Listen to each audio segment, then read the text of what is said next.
Boston, Massachusetts, United States. Tucked away on one of the most neglected streets of the old city stood a crumbling two-story building. Its paint peeled like dead skin, and the windows sagged with age. Nailed just above the creaky front door was a faded wooden sign. Orphanage always happy. The irony was lost on no one. Inside, in one of the overcrowded rooms, a sea of bunk beds lined the walls. Kids ranging from 4 to 18 were packed into space like sardines. Some had beds. Others made do with worn-out mattresses scattered across the floor. The sun had already risen, pouring through the bare windows and illuminating every speck of dust in the air. There were no curtains. There was no privacy. And peace was a luxury long forgotten. Kriawalk. The door groaned open, loud and dreadful enough to wake the dead, or at least a few half-asleep orphans. "Wake up, you brats," a gravelly voice barked. "No breakfast if you're late, and you'll go to school with empty stomachs." The shout belonged to a tired-looking woman in a stained white apron, Bethany Miller, caretaker and unwilling matron of chaos. Her black hair was streaked with gray, her face lined with years of stress and sleep deprivation.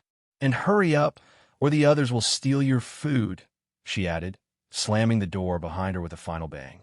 Like a switch being flipped, the room exploded into motion. Kids groaned, stretched, stumbled out of bed, and started pulling on their clothes while talking over one another in a noisy mess. "Ugh, so noisy," a boy mumbled from the top bunk, shielding his eyes from the sunlight with a pillow. "Wake up, Luke. We'll miss breakfast," shouted Tom, the skinny kid on the lower bunk. "Let me sleep, Tom," Luke grumbled, burying himself deeper under the pillow. Tom, used to Luke's zombie-like mornings, didn't wait for a response. He dressed in record time and bolted for the dining room. 10 minutes later, the room had emptied out. Silence returned, save for the faint sound of birds outside and Luke's steady breathing. Eventually, Luke stirred. With a groan, he sat up, blinking at the now-deserted room. Clothes and shoes lay strewn about. The chaos hadn't cleaned itself. Luke was 13, almost 14. His light brown hair was a mess, half-curled from sleep, and his blue eyes blinked sluggishly beneath tired lids. He could have been handsome if he didn't always look like he'd lost a battle with his pillow. Almost 14. Let's see if I make it this time, he thought, grimly amused. Luke was not a normal boy. He was a reincarnated soul, born again with the memories of his past life intact. A past life that ended at 13. Would be kind of tragic if I died again this year. Comically tragic, really. In his previous life, Luke had been a nerd, a dedicated fan of manga, novels, anime, and fanfiction. Naturally, upon reincarnating, he expected to wake up in a fantasy world filled with magic and monsters. What he got was Boston. Well, not entirely normal Boston. Luke discovered his power at 6. Telekinesis. He could move objects with his mind, small ones at first, but with practice he was able to lift and control heavier things, faster and more precisely. Just now, as he glanced at his ragged shoes, they lifted off the floor and floated toward him. They slipped onto his feet, and the laces tied themselves neatly. An old jean jacket flew over from a chair and wrapped around his shoulders. It was the only part of his life that felt magical. He stood, yawning, and walked toward the door. Downstairs, breakfast awaited, and the ever-looming disaster that was school. Life in the orphanage was bleak. Luke had no clear memory of his parents. They died shortly after he was born, leaving behind a crumbling old house he couldn't even claim until adulthood. Everything else was hand-me-downs, shoes full of holes, shirts that had lost their color, and pants that looked like fashion victims from a bad decade. The only constant? Hunger. He shuffled into the dining room, where kids were already crammed at a long, beat-up table. The air smelled faintly of cheap oatmeal and dust. Luke squeezed into a chair next to Tom, who was already halfway through his bowl. "I save your food," Tom mumbled with his mouth full. "How noble of you," Luke said dryly, staring at the bowl. "Oatmeal. Again." He sighed and forced himself to eat. "If you didn't, you starved." Simple as that. Luke didn't hate being alive. He just hated being here. The orphanage, the overcrowded rooms, the tasteless food, the rules. In his past life, He'd been an only child with freedom, solitude, and an allowance that let him buy any manga he wanted. Here, he had none of that. But he had powers. That counted for something. His goal was simple: escape. Get out before he turned 16 and got forced into some minimum wage job like the older kids. With telekinesis, he could survive on his own, eventually. Tom was his only real friend, but Luke kept even him at a distance. He didn't share secrets, didn't fully trust anyone. Never had. Probably never would. And then there was his name, Luke Poe. Yes, that Poe. As in Edgar Allan Poe, the legendary master of horror, Luke had once been excited at the discovery, thinking maybe he'd inherited a vault of forgotten riches or first edition manuscripts. Nope, just an old, falling-apart house and a name that got him teased in school. Still, the connection felt poetic. He liked the idea of being born from the bloodline of a literary legend, even if the reality sucked. Bus is coming. Move it, Bethany yelled from the hallway. Luke groaned, chugged some water, stuffed the crust of his bread in his mouth, and grabbed his bag. Luke, Bethany called as he reached the door. He stopped, exhaling slowly before turning. Yes, Mrs. Miller? She crossed her arms. I want no trouble. The year's almost over. I don't need another call from the school. And I don't want to hear about another prank. Luke flashed a lazy smile. Of course. I'm on my best behavior. She narrowed her eyes. You've been expelled twice already. One more and... I know. Luke interrupted. Third time's the charm, right? He turned and walked off before she could respond. In truth, Luke was planning something. A prank so well thought out it couldn't be traced back to him. He wasn't just being rebellious. He was sending a message to the bullies, to the system, to the world that ignored kids like him. He may have been an orphan. He may have been broke. But Luke Poe was not powerless. Luke climbed onto the school bus, scanning for an empty seat. As usual, it was packed. Noisy kids, worn seats, and the occasional whiff of old vinyl. Thankfully, Tom had saved him a spot at the back. Luke flopped down next to him. Still the only good person in this dump. Tom grinned. Someone's got to look out for your lazy ass. As the bus rumbled through Boston's gray streets, Luke noted the absence of his tormentors. No Brad. No sneering laughter. Lucky bastards had parents who could drive them to school. Tom leaned in. You sure you want to go through with it? The prank, I mean. Luke's eyes narrowed. Not here. Too many years. Tom didn't push it. He was the only person Luke had let in on the plan.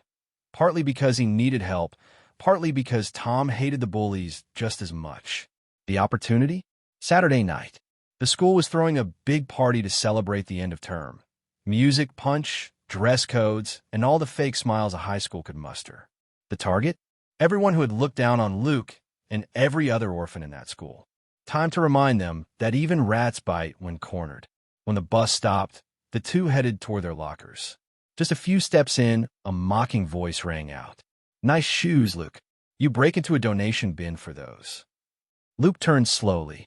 A pack of 4 boys leaned against the lockers. In the middle stood Brad Thompson, the golden boy of the soccer team. Flawless smile, perfect jawline, and the IQ of spoiled milk. Man, I doubt they even get money in that dumpy orphanage. One of his minions snorted. Luke raised an eyebrow. I'm impressed, Brad. New material today. What's next, my dead parents? Tom joined in, or maybe the air conditioning sized holes in his pants. Luke looked down. Yep. Knee exposed. Add that to the list. Might help your creative writing grade. Their laughter stopped when Brad stepped forward, fists clenched. Watch your mouth, freak. Luke didn't flinch. He was lighter, smaller, but not afraid. Not when he could twist Brad's spine into origami with a thought.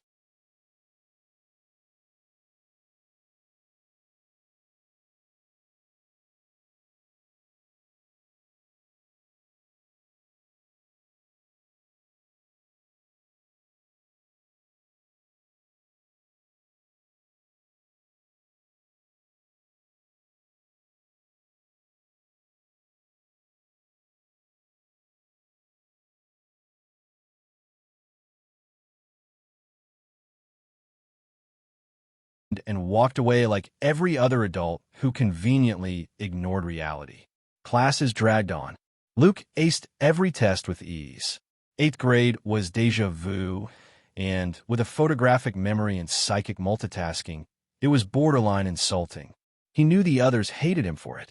Smart, attractive, poor, the trifecta of social suicide. By the end of the day, he and Tom wandered through Boston's rougher corners, avoiding the orphanage like a plague. The week passed quietly. Luke bit his tongue, avoided fights, and even received a rare compliment from Mrs. Miller on Friday for staying out of trouble. She had no idea.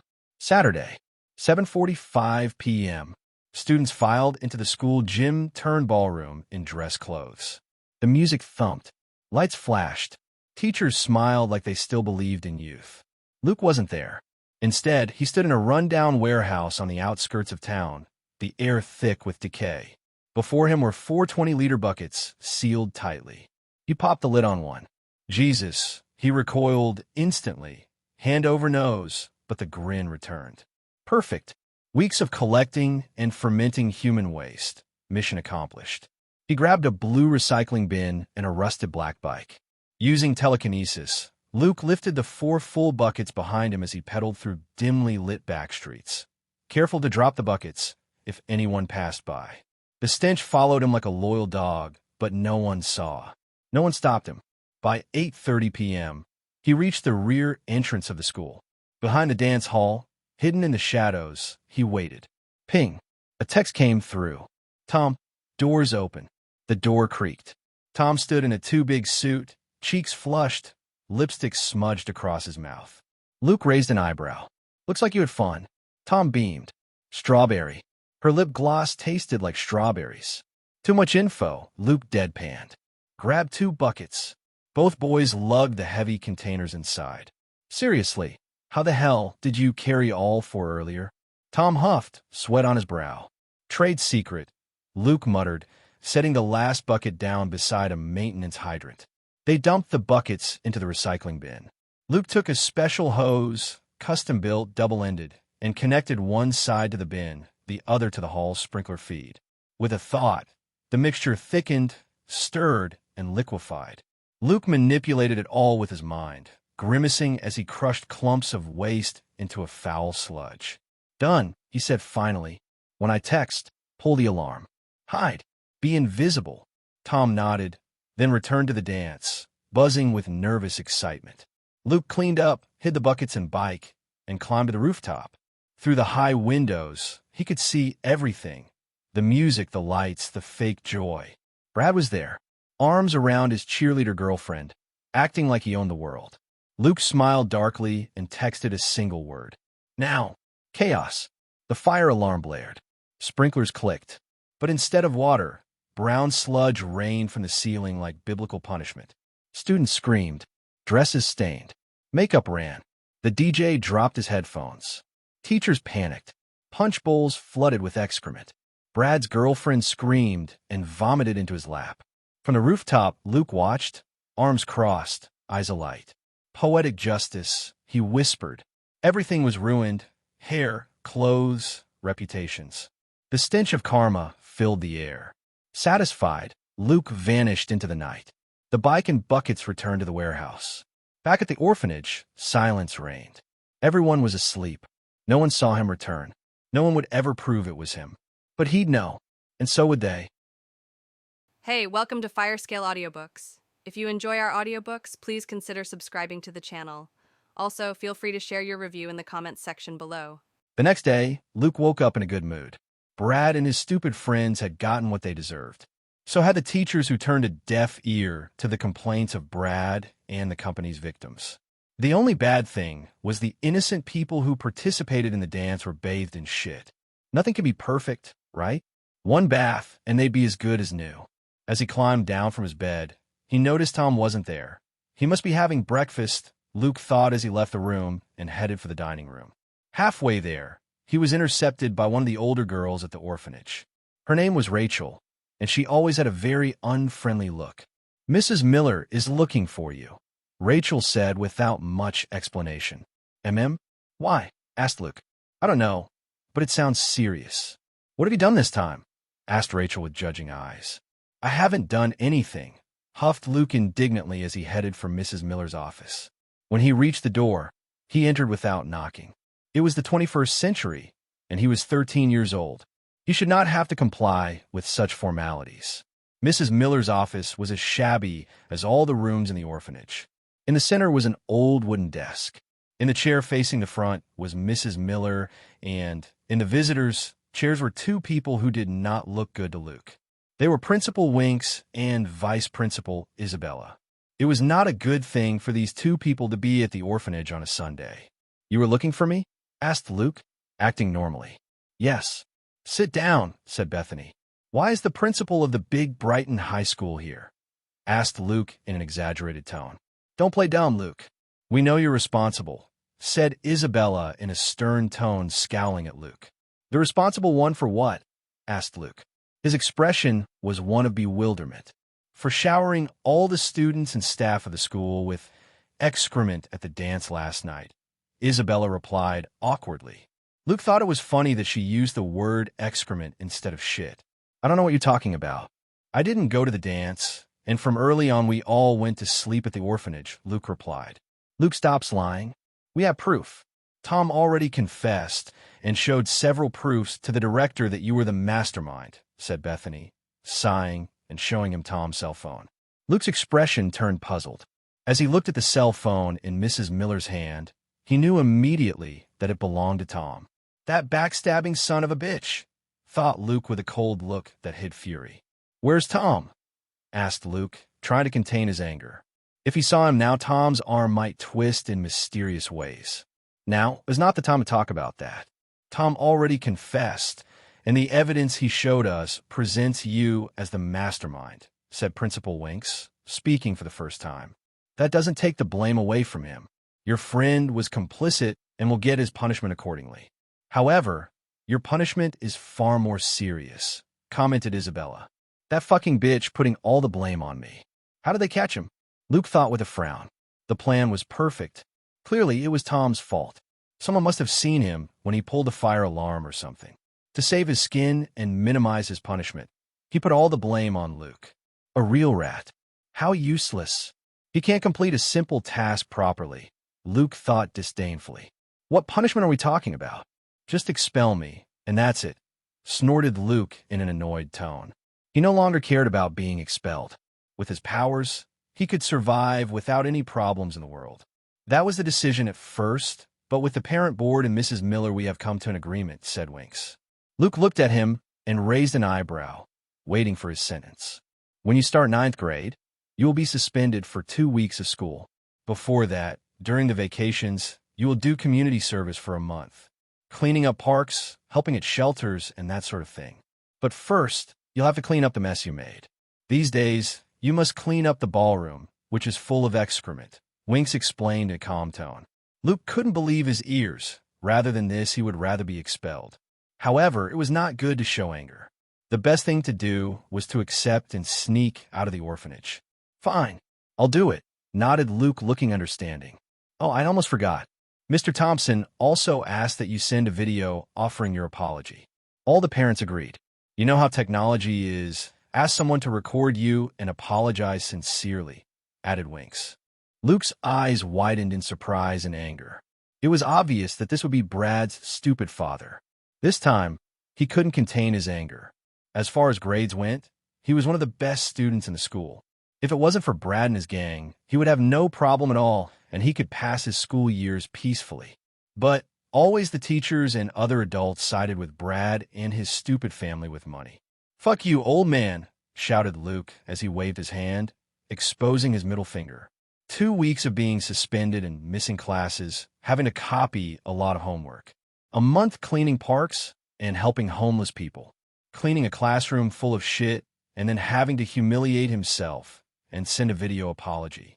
This old man was having too much imagination if he thought he would do all that. Maybe age was getting to him, and he was a little senile.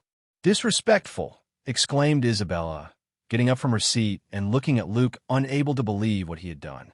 You too, fuck you, you old bitch, exclaimed Luke, pointing his middle finger at Isabella. Luke, exclaimed Mrs. Miller. Luke said nothing to her. Despite everything, he felt a modicum of respect for Bethany and held her in a little higher esteem compared to other people. Just a little. With nothing more to say, Luke quickly left the office, brutally closing the door. He hurried down one of the hallways of the orphanage. Under a tile, he pulled out several bills that he had gotten in a not-so-legal way. It was time to leave the orphanage. He would not miss it, of that he was sure. The only person he talked to had betrayed him, and Mrs. Miller hadn't done much for him all these years either. He put the wad of bills in his old wallet and started walking towards the exit. He had no other belongings. He would only leave some old clothes behind, and his old cell phone he always had with him. The last thing he heard as he left was Mrs. Miller's shout telling him to go back. But he didn't look back. He ran to the old warehouse, grabbed his bike, and started pedaling without a fixed destination. After pedaling for 30 minutes, he stopped at a traffic light on one of the main streets near the school. Where will I go? Thought Luke with a mixture of emotions: anxiety, excitement, joy, anger. He had to get as far away from Boston as possible. He didn't want the police to find him and send him back to the orphanage. While Luke was thinking about these things, on the front street diagonally across the street from him was a huge black SUV. Each one was almost the size of Luke's bike. Luke's gaze shifted to the large, imposing pickup truck. His brow furrowed as he noticed the people in the van. An inner rage grew like an uncontrolled fire inside Luke. It was the Thompson family. The man driving was Brad's father, a gray-haired man with green eyes and a look of confidence. Next to him was Brad's older brother, who looked like a carbon copy of his father, but younger. In the back of the van was Brad with one of his friends who was always bothering Luke. The traffic light changed to green, and the van moved forward. Luke followed it with his eyes, and suddenly an invisible force hit the van violently, causing it to rise several meters and make a surreal turn in the air. Within seconds, the van landed abruptly on the pavement. Its wheels faced the sky. The car behind the van came to a quick stop, and the driver's eyes were wide open, not understanding what had happened. Luke's anger gradually dissipated. Again, he unleashed chaos, this time on the street. More and more people were arriving and making their way to the van, trying to see if the people inside were okay. Shit, thought Luke as he quickly pedaled away from the scene on his bike. Luke was pedaling like never before, dodging cars, pedestrians, and potholes nimbly. He never thought his emotions would get so out of control and use his powers unconsciously. That was a damn SUV, thought Luke with sweat on his forehead. After 20 minutes of pedaling, he pulled into a dark alley and sat on the ground, breathing heavily. How much did an SUV weigh? As far as Luke knew, it had to weigh about 2 tons or so. 2 bloody tons, thought Luke with a smile. So far, Luke's weight limit was about 100 kilograms. He was a long way short of achieving lifting 2,000 kilograms or more. Even Luke didn't know if such a feat would be possible, but now he knew. In the future, he would be able to lift 2-ton vans like nothing else and send them flying. He would be invincible. Well, not quite. There are still heavier things and very dangerous military weaponry. And he also doesn't know if there are beings with powers more powerful than his. I wonder if they'll be okay. Luke thought of Brad's family. Although Luke detested Brad and his family, he didn't want to kill them either. He wasn't a serial killer, nor did he want to be a wanted criminal, even though they couldn't link him to the accident. It was just a little accident. They should have some injury or other. I hope his leg is broken, Luke thought as he got back on his bike and resumed his journey. He already had a destination in mind: his parents' old house, his inheritance. Although he didn't have the keys, with his powers it would be a piece of cake to get in. Maybe there would be something useful there that he could use on his journey before he left Boston. Boston was very big, and the house was a long way from the orphanage. If he had a car, he'd get there in a few minutes, but by bike it took an hour. Why the fuck is it so far away? Luke cursed as he got to the block where the house was. He had been here once before, several years ago. He walked down the block on foot with his bicycle. It was deserted. There was not a single person walking, not a single car on the street. Luckily, it was daylight. Otherwise, it would be a very scary street. Luke stood with his defenses up, ready to act in case some homeless guy asked him for money for drugs or wanted to rob him. The houses on the blocks were trashed and abandoned. In a deplorable state, Luke was sure that vagrants and drug addicts were using them to spend the night and get high. To his luck, his house had the bars in place, albeit badly rusted. It looked like no junkies wanted to get in. Luke thought it would be because of the scary look of the house. It looked like a haunted mansion. Luke approached the big iron gate. It was locked with a padlock. To open it, he needed a key, which Mrs. Miller most likely had. The bars were too high to climb and had very rusty spikes. He didn't want to catch tetanus or something like that. He could break the lock with his telekinetic powers, but he didn't want to leave the main entrance to his house unprotected and let vagrants in. So he started looking for a way in from the surrounding area. He got as far as the back, and behind a large bush, he found a small gap under one of the walls. I could make it a little bigger, Luke thought, setting the bike aside. In a few minutes, the hole was a bigger size where he could fit. How'd he do it? With his powers, he couldn't just move objects with his mind. Telekinetic powers are not limited to just lifting objects with the mind and being able to throw them at high speeds. A better explanation is that the standard telekinetic ability allows you to move matter with your mind. With this, you can move objects and manipulate telekinetic waves. One of the basic abilities Luke developed allows him to hit a thing or target with a slashing motion of his hand with his telekinesis. He called it Psychic Punch, although he does not name his attacks out loud when he performs them. With this ability, it is a piece of cake to dig a well and would even allow Luke to break the lock or break a person's neck, but the latter is not something he thinks about regularly. He thought about it a couple of times with the bullies bothering him. He stepped through the gap without a problem and started walking through the mansion's yard, which was huge and scary. The grass was yellowish instead of green and came up to Luke's waist. It's gigantic. If it was well kept and in a better location, it would be worth a lot of money, Luke thought as he reached the back door. The door, as expected, was locked, and Luke didn't want to break the lock. After all, this house would be his in a couple of years. He walked over to a window and, looking inside, he unlocked it with his powers. Easy, thought Luke with a slight smile as he entered the house. He was surprised to see that the house was in better condition than he expected. The walls and floor were made of sturdy material. The only thing was that there were cobwebs everywhere and a lot of dust. This is where my parents lived, thought Luke in a strange mood. He had entered from the kitchen side. There were dirty dishes and glasses in the sink.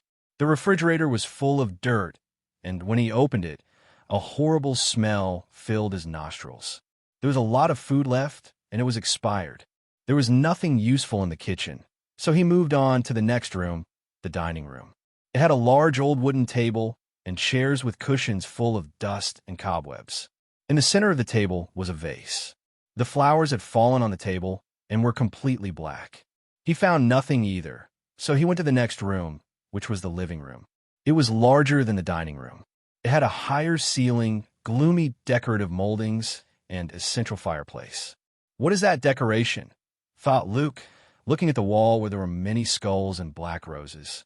They were descendants of the literary master of terror, so he didn't give it any more importance and kept looking.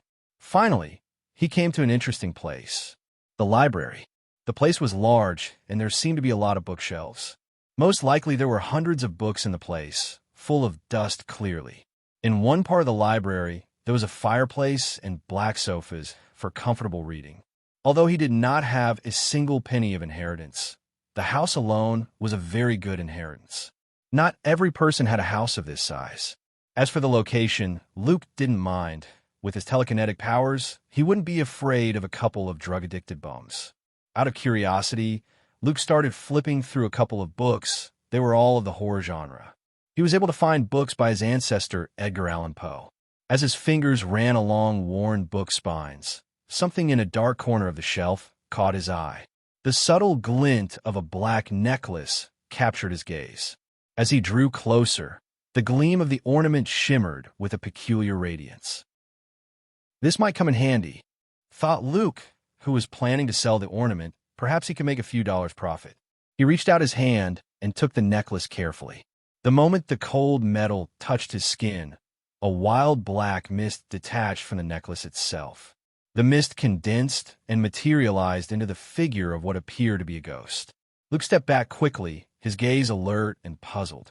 He didn't let go of the necklace, as every dollar would come in handy on his journey. If he were a normal person, he would be scared shitless, but with his powers, he wasn't afraid of anything. Although, he didn't quite know if his powers could affect a ghost. The ghost had a dark costume, and was from the 1800s era. He had deep-set, dark eyes, not very long hair, and a strange mustache. His face was serious, and he was examining Luke. Edgar Allan Poe, muttered Luke with his mouth ajar. He had seen many pictures of his great-great-grandfather. He couldn't be wrong. Being technical with the term would be his great-great-great-great-great-grandfather, but it's easier to just call him a great. Correct. I'm Edgar Allan Poe, your ancestor. It's been a long time since I surfaced. It's awful to be locked in a collar for 13 years, said Edgar as he flew across the room and looked around the library. Maybe I should write some account of that experience, muttered Edgar, flying from one shelf to the other. Luke's eyes followed the ghost, still processing what was happening. It was the third strangest situation of his life, of both his lives. The first was when he found out he was reincarnated. The second was when he realized he had telekinetic powers. And now, this new situation. So what exactly did you come out for? Asked Luke after a few seconds, as Edgar was still exploring the library. To train you and claim my revenge, Edgar replied with an evil grin and eyes flashing hatred. Cliché, thought Luke for the revenge part. Train me? Did you have powers just like me? Asked Luke, interested more in this topic. In his past life, as far as he knew, there were no supernatural powers, and Poe must have been a normal person, or so he thought. Maybe he was in the same world as in his past life, but now he was born with powers. And there were always powers in his previous world. Most of them are struck by the revenge part, Edgar said, looking strangely at Luke. Well, it makes sense that he would be more interested in powers. He grew up in a normie environment. There's a lot he doesn't know, thought Edgar, shaking his head. Looks like you've already trained more family members, commented Luke, looking suspiciously at Edgar. If he wanted to train him to claim revenge, it means that the previous family members didn't get it and might have died for this revenge. Oh, looks like we've got a smart guy here, nodded Edgar with a slight smile. What you think is true. You're not the first member of the Poe family I've trained. Luke, added Edgar. How do you know my name? Asked Luke with surprise. I trained your father, and before he was killed, he told me that you would be the one to end the Poe family grudge, replied Edgar. So, my father died for trying to get this revenge, right? Asked Luke in a judging tone, since his father and trying to get Edgar's revenge. Yes, your grandfather also died trying to fulfill my revenge. And there's a chance you will also suffer the same fate, Edgar replied matter-of-factly. And why would I agree to fulfill your revenge? Asked Luke. As juicy as the idea of going on a quest for revenge was, he had other priorities at the moment. Who doesn't want to seek revenge for their family? Smash the culprits and crush their corpses. Besides, he was confident in his powers, although he now knew he was not the only one with powers, as Edgar, his grandfather and father seemed to have powers. This meant that his enemies would have powers, but he was not afraid. It will be fun to crush people with powers just like him. And the fight could be exciting. You don't have much choice. My old enemies won't rest until the Poe family is exterminated. They will come looking for you with their new successors. Your parents managed to hide you, but they will soon find you. The Poe surname is not common, and that you are an orphan proves that you are their son. I started with a grudge, but it's already part of the Poe family. You can't escape, Poe explained calmly. The best thing is for you to be trained by me. That way your psychic powers will improve, and you will be able to defend yourself. Then you will kill them, added Poe with a ghoulish grin. Luke had a thoughtful look on his face. What his wacky ancestor was saying made sense. If they were coming to kill him anyway, it was better to have someone to give him information about his enemies and train him in his psychic abilities. What do you say to me? A life of revenge is best, Poe said as he gently stroked his mustache. Good. Your training better come in handy, or I'll sell the necklace to the first bum I see, replied Luke. That's great. I hope this time the Poe family's revenge comes true. Maybe you should make sure you leave an heir. In case things go wrong. Find a nice girl and sleep with her, Poe said as he explained to Luke how babies were made. Luke had a blank look on his face. He couldn't believe Edgar was explaining to him how to make babies so explicitly. No need to explain further. Unlike my father, grandfather, or you, I won't fail, Luke said, interrupting Edgar. Oh, it's good to be confident But not too confident or you'll run headlong into a wall at some point, Edgar said with a slight smile. Before Luke could respond, Edgar looked to the right. I sensed the presence of several people at the entrance, he muttered in bewilderment. Luke could hear mumbling and made an ugly expression. He had an idea of who the people would be. He put the necklace in his pocket and ran straight into the garden. Edgar seemed to be attached to the black necklace, so he followed Luke automatically. What's wrong? Do you know them? I don't think our enemies have found us, said Edgar curiously. It's a long... Luke, with his bike and a ghost following him everywhere, went to a gas station convenience store to buy some food. He was very hungry. He hadn't been able to eat breakfast. On the way, he told Edgar just enough about how he ended up getting kicked out of school and running away from the orphanage. He told him about his parents, who died when he was very young, although he already knew this. According to Edgar, strong men are raised without parents, a peculiar thought. Do you have any money? Asked Edgar as Luke entered the store. He could see the look of his great-great-grandson, and he didn't look like someone with a lot of money. Yes, Luke replied dryly. He didn't want other people to see him talking to the air and take him for a crazy person. According to what Edgar told him, only Luke can see him since he has Poe's blood, and he has the necklace. Luke looked for a seat in the back and was as lonely as possible. He ordered a can of cold Coke and a pizza, all to himself. Today was a special occasion. He would treat himself. When he had the pizza on the table, he began to devour it at great speeds, as if it were the last dinner. Edgar watched him with a look of envy. It had been a long time since he had been able to savor a delicious meal. So tell me, who are your mortal enemies? Asked Luke. In due time you will know. The first thing is to find a safe place where you can train and continue your studies, replied Edgar. Continue my studies? Asked Luke in disgust. He had no plans to go back to school. With psychic powers as strong as his, if he continued his studies, he would be an idiot. I won't go back.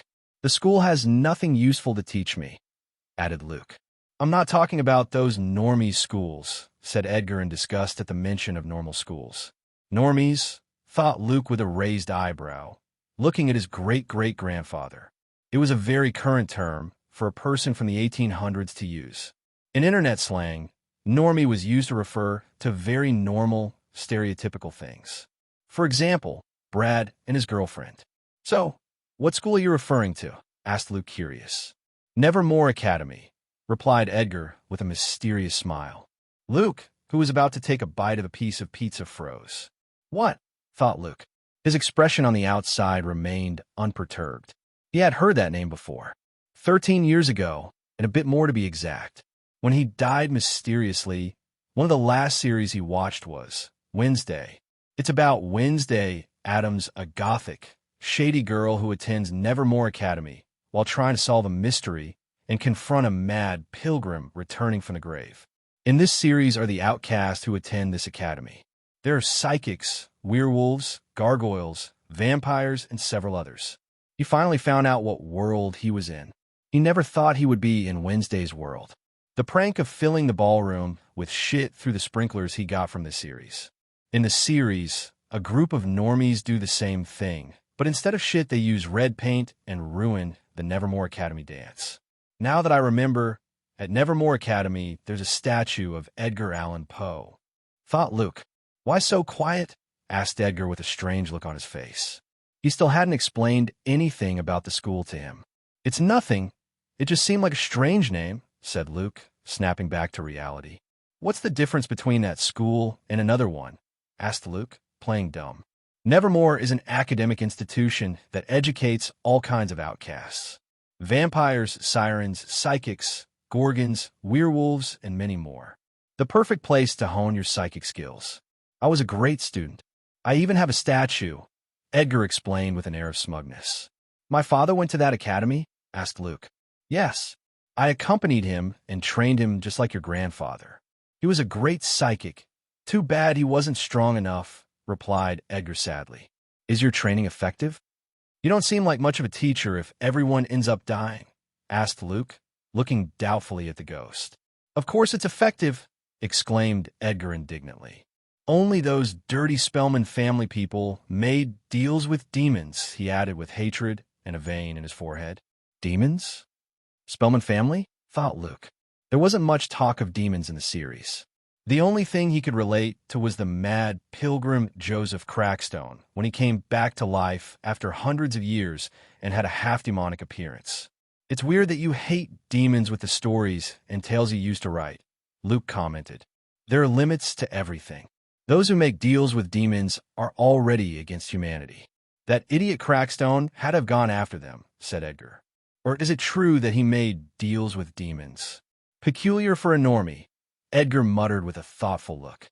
What are the demons? And who are the Spellmans? Asked Luke, curious. Eugem, I've said too much. By now you should know that you are up against people who have demons on their side, and they're very powerful. You must go to Nevermore and begin your education as soon as possible.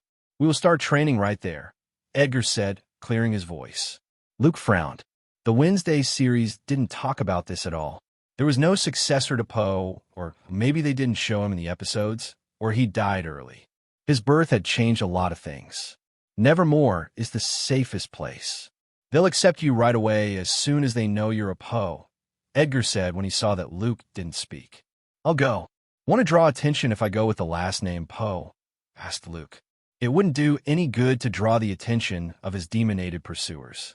Yes, but it doesn't matter. It's been 13 years since you were born. Sooner rather than later, they'll find you. It's better to be in Nevermore. They won't try to do anything if you're there. So just like us, they're outcasts. They won't attack an outcast academy, Edgar replied. Maybe for a few years they will let me study in peace, but what will I do when I have to leave Nevermore? Most likely, if they know I'm there, they will have me surrounded and will attack as soon as I leave, said Luke. You are quite cautious. Don't worry. Your father and grandfather were able to escape quietly. I have my ways, said Edgar confidently. If you say so, said Luke, turning his attention back to his rich pizza. After finishing his luxurious meal, Luke used the gas station's internet to log on to Google Maps and set himself the route he needed to take to get to Nevermore. He had to travel 210 miles to get to Jericho, the town where Nevermore Academy was located. If he used his bike to get there, it would take him 21 hours, not counting rest. He would be 10 kilograms lighter. He had to use public transportation and spend some of the money he had saved. He paid for his pizza and Coke and began his journey to Nevermore Academy. The trip was long, but Luke was enjoying it. It was soothing to watch the scenery while traveling comfortably. The only bad thing was that he didn't have headphones to listen to music. It sucked to be poor. He could have traveled by train, but he decided to pay for a long-distance bus for convenience. Although it was a bit more expensive, it was the first time he had ever indulged in luxury in his life. For this, he was saving all the time he was spending at the orphanage and planning his escape plan. As for his crazy ancestor, he was resting inside the necklace. It seemed he couldn't be out for 24 hours.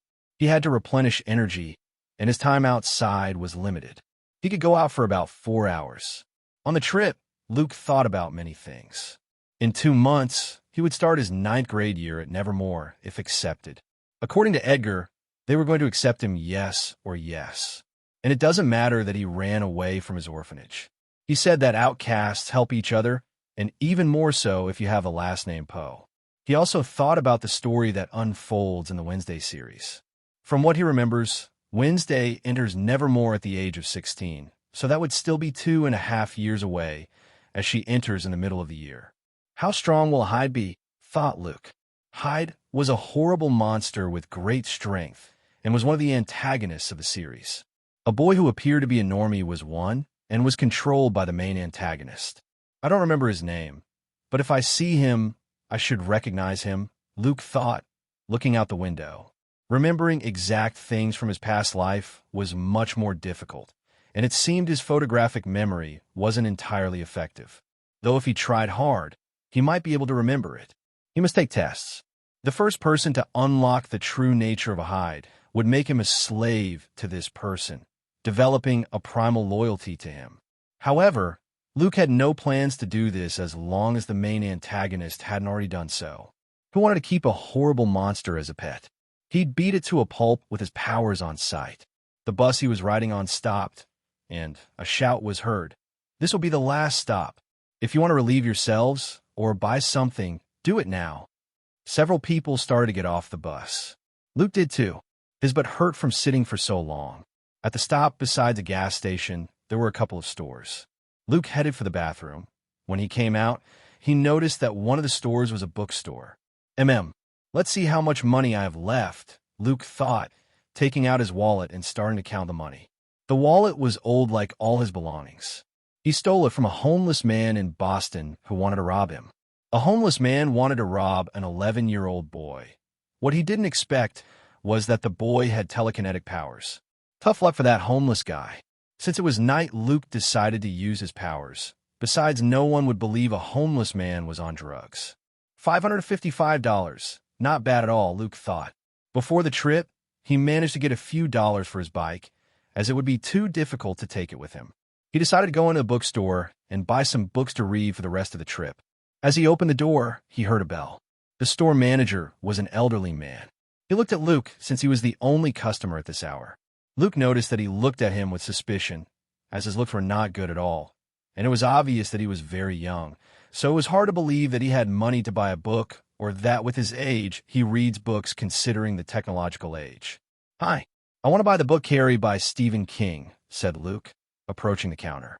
This horror book by Stephen King was very famous and was about a girl who awakened her psychic powers because she was being bullied at school. The girl could no longer contain her rage in one last prank, unleashing her powers and ending up with the murder of over 400 people. Luke wondered if Stephen King, like Poe, was an outcast with psychic powers. Most likely he is. Carrie could have been inspired by an outcast living with normies who in the end ended up exploding and murdering everyone. Stephen King? Who is that writer? "We don't have any books by him here," said the old man with a puzzled expression. "What? You don't know it? Misery? The Shining?" asked Luke, who also had a puzzled look on his face. "I don't know what you're talking about, kid. We don't have any of those books here," said the old man, shaking his head. Luke walked out of the bookstore with a strange expression on his face and the Bram Stoker's Dracula book. It cost him $9.99. Wasting no time, he logged on to the gas station's free internet. He Googled Stephen King. Nothing. Nothing came up. No Carrie, nothing. "No way," muttered Luke. Stephen King didn't exist in this world, or at least he hadn't become famous like in his past life. In his past life, Stephen King was equally or more famous than Edgar Allan Poe and considered a master of horror. Unlike his actual ancestor, Edgar, Stephen King amassed a fortune of approximately $500 million. $500 million. His books were adapted into film and on TV, and they were smash hits and continue to be smash hits. Luke was a big Stephen fan. Because he lived in an orphanage and saved money, he never decided to buy Stephen books. He now had an unethical thought in his mind. Maybe he shouldn't become a mercenary and misuse his powers to get money. All he should do is copy Stephen King's novels and publish them as if he had written them and become a millionaire. Luke boarded the bus with a smile rarely seen on his face. He had read almost all of Stephen King's novels. The problem was how exactly to remember all the details and how the novel was written. If he were a normal person, it would be impossible to copy them as Stephen King wrote them. But he was not a normal person. He had psychic powers, and his mind was more advanced and complex than that of an ordinary human. I must find a way to remember when I read Stephen's novels and be able to copy them perfectly, Luke thought. When he is settled in Jericho, he will try some deep meditation to remember things from the past perfectly. He was confident he could pull it off since he has a photographic memory. Only in memories of his past life, it didn't work so well. Maybe Edgar has some useful method, Luke thought, looking at the black metal necklace around his neck. As it was still an hour to Jericho, Luke started reading Bram Stoker's Dracula book. Bram Stoker is a good writer, not as good as me. Although we had some similarities, said Edgar Allan Poe, coming out of the necklace and looking at the book in Luke's hands. Were you from the same era? Asked Luke, looking up from the book. Luckily, next to him, he had no one, so he could converse with the ghost of his great-great-grandfather. No, Stoker was just a boy when I died in 1849. But in training my heirs, I became acquainted with his works and was able to read them, Edgar replied. Since 1849, you've been training people, And they all die? Asked Luke, looking at the ghost with judging eyes. He didn't seem to be a very good teacher. That was about 170 years or so. Like me, Stoker was not able to live comfortably on his great work, Dracula. His works gained recognition and a lot of money after his death. His heirs made a lot of money because of him. Much like my story, Edgar said, ignoring Luke. Where's my money? I don't have a penny from your inheritance.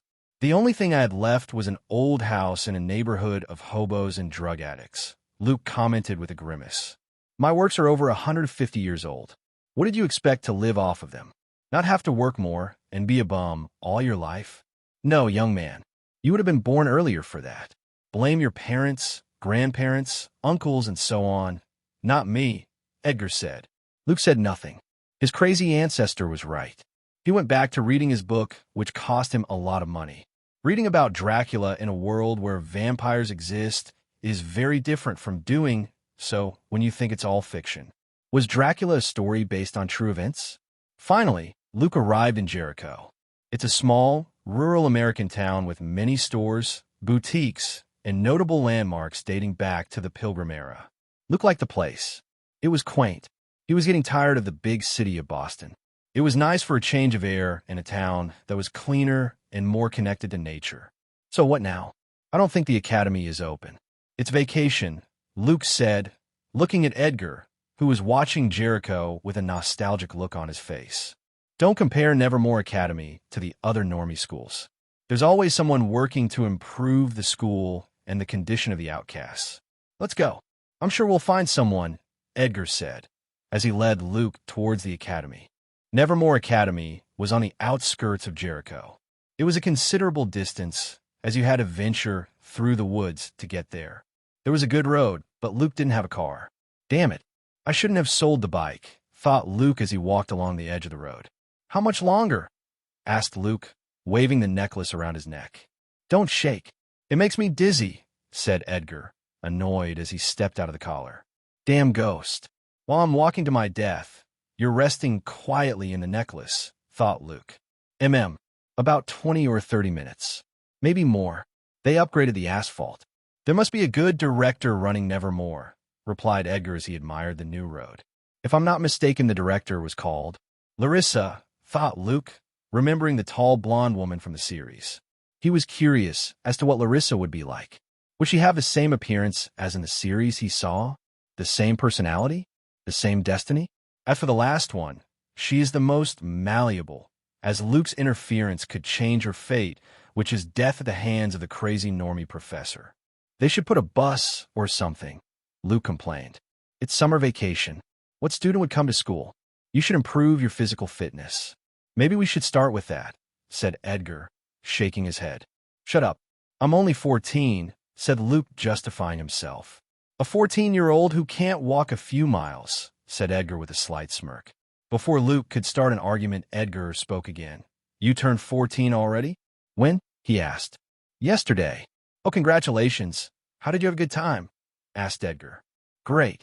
I ran away from the orphanage. I ate a cheap pizza at a urine-smelling gas station while chatting with my ghost great-great-grandfather. Luke replied sarcastically. A peculiar birthday. Although it was most likely better than spending it in that orphanage, Edgar commented, and Luke nodded without much enthusiasm. It was the best birthday he'd ever had in this new life. Here's to running away from that orphanage. What are the other outcasts like? Asked Luke, curious. Even though he watched the Wednesday series, it didn't explain much since it was only one season. As for powers, he didn't know much either. Wednesday, the main character, only had visions when she touched an object or person. It didn't seem like a big deal compared to flipping over a 2-ton pickup truck. He doesn't know anything. Well, that's to be expected. He grew up in a normie orphanage, thought Edgar. There are many kinds of outcasts. You're a psychic, thanks to the Poe family, who are all psychics, replied Edgar. Is that good? Asked Luke. Yes, and very much so. Psychics are among the strongest of the outcasts, and they are a minority. At first, they may be outclassed in strength by other outcasts like werewolves, but their potential is much greater, replied Edgar. Luke nodded. If he could control the power he showed when he flipped the 2-ton truck, a werewolf would be a piece of cake. He could stop him with his eyes alone or crush him with super heavy objects. As for Hyde, he's not sure of his strength or weight. Maybe it weighs more or has a strength that can't be stopped by a 2-ton psychic power. What about psychics that have visions or are more into prophecies? They would be very weak, Luke asked, although Wednesday was a case apart because she was an expert martial artist. If you only specialized in that area in combat, you would be very weak, but your visions would be very powerful. You could consider yourself more of a support psychic. You won't fight a werewolf face to face, replied Edgar. Specialize? Asked Luke, confused. Ugh, I'll explain later. It's a lengthy subject. First, you have to be accepted in a Nevermore and find a safe place to stay, Edgar said. Luke nodded. There seemed to be a lot he didn't know about this world of outcasts and monsters. By the way, what if a vampire has a child with a psychic? Will the baby be a vampire and a psychic at the same time? Asked Luke. This way you would have the advantages of 2 different types of outcasts. You could move things with your mind and at the same time have a longer lifespan, for example. The odds of the baby having the abilities of each parent is very low. Generally, only one gene prevails, the psychic or the vampire gene, not both. However, the baby will have a weaker gene than a baby born to 2 psychic parents or 2 vampire parents. This would not happen if they were both psychic or vampire, replied Edgar. Oh, that's why there are outcast tribes, Luke said with a thoughtful look. Exactly. Not only are there differences between attitudes and beliefs in each outcast group, although if you're lucky enough to have your baby born a vampire and psychic, it will be very powerful, but the odds are low, Edgar said. Blood purity? It reminds me a bit of the Harry Potter books. Although they're the half-bloods, could be the most powerful, thought Luke with an odd expression. What if an outcast has a baby with a normie? Asked Luke. The baby has a 50-50 chance of being born an outcast or a normie. If he's an outcast, he'll have weaker potential than if both his parents have been outcasts. I don't see it as a bad thing, though. Love always triumphs, Edgar replied, stroking his strange mustache. Luke looked at him strangely. It was strange that a ghost who every 5 minutes had a macabre smile and wanted to get revenge in the most horrible ways possible was talking about how love always triumphs. I thought you didn't like normies, Luke said, as he had noticed certain attitudes of Edgar's that seemed to look down on normies. There are certain attitudes of your society that I don't share. Also, they always excluded us and treated us as outcasts, but I don't detest them. I can converse and live with them. If they're willing to do so, I'm not like them, said Edgar. After all, his literary works became famous in the normie world, as outcasts are in the minority. There are 2 kinds of ideals in the outcast community. It has nothing to do with tribes. It has to do with how we view and treat normies, Edgar replied as he made the symbol 2 with his right hand. The first and most is found here is that the outcasts are willing to coexist with the normies. Although they have their differences and may act distant or distrustful towards them, they're willing to live together and be at peace. The Poe family would be in that group, Edgar explained. The second are the outcasts who loathe and hate to unimaginable scales the normies. If they can kill, torture, or capture them, they will. They do not want peace, nor do they want to live with them. Because of this extremist group, there has always been tension between the 2 communities, and the normies used to go on witch hunts in ancient times, Edgar added. And they never achieved their goal of exterminating the normies? Asked Luke, curious. That task in itself is very difficult. You have to keep in mind that the normie population far outnumbers the fringe. In itself, the extremist outcasts are already a minority in the outcast community itself. So, it is very difficult to exterminate all normies. Besides, there is always one or another outcast who decides to help the normies. And the normies know how to defend themselves to some extent, Edgar replied. Their chance is gone. Now it is more difficult to exterminate the normies who possess military armaments and atomic bombs, thought Luke. The best time to accomplish this was in ancient times. Although with their powers they could try to control the normie community and try to destroy it with the very weapons they created. Which group is the Spellman family in? Asked Luke, who wanted to know what ideals their enemies had, although he already had a hunch. To the eyes of the world in the first. But they are actually in the second group, replied Edgar without giving any more information. I guessed as much, thought Luke with a grimace. It was obvious that his enemies would be extreme supremacists who wanted to exterminate the normies. They kept walking as Luke asked questions about the outcast world, and Edgar patiently answered. Let's finish history class for today, said Edgar, gesturing forward with his chin. Between the tall trees was a tall fence that read, Nevermore Academy. On either side were 2 columns of ancient stones with a lantern on each and a stone fence. The perfect school for emos, Luke thought. Although he was somewhat excited to witness the school he saw on the show, he wasn't all that enthusiastic either. The idea of being in an educational center did not appeal to him. If he didn't have serial killers looking for him, he wouldn't have come to Nevermore, perhaps just for tourism. With his great-great-grandfather as a mentor, he could already train his psychic abilities more efficiently.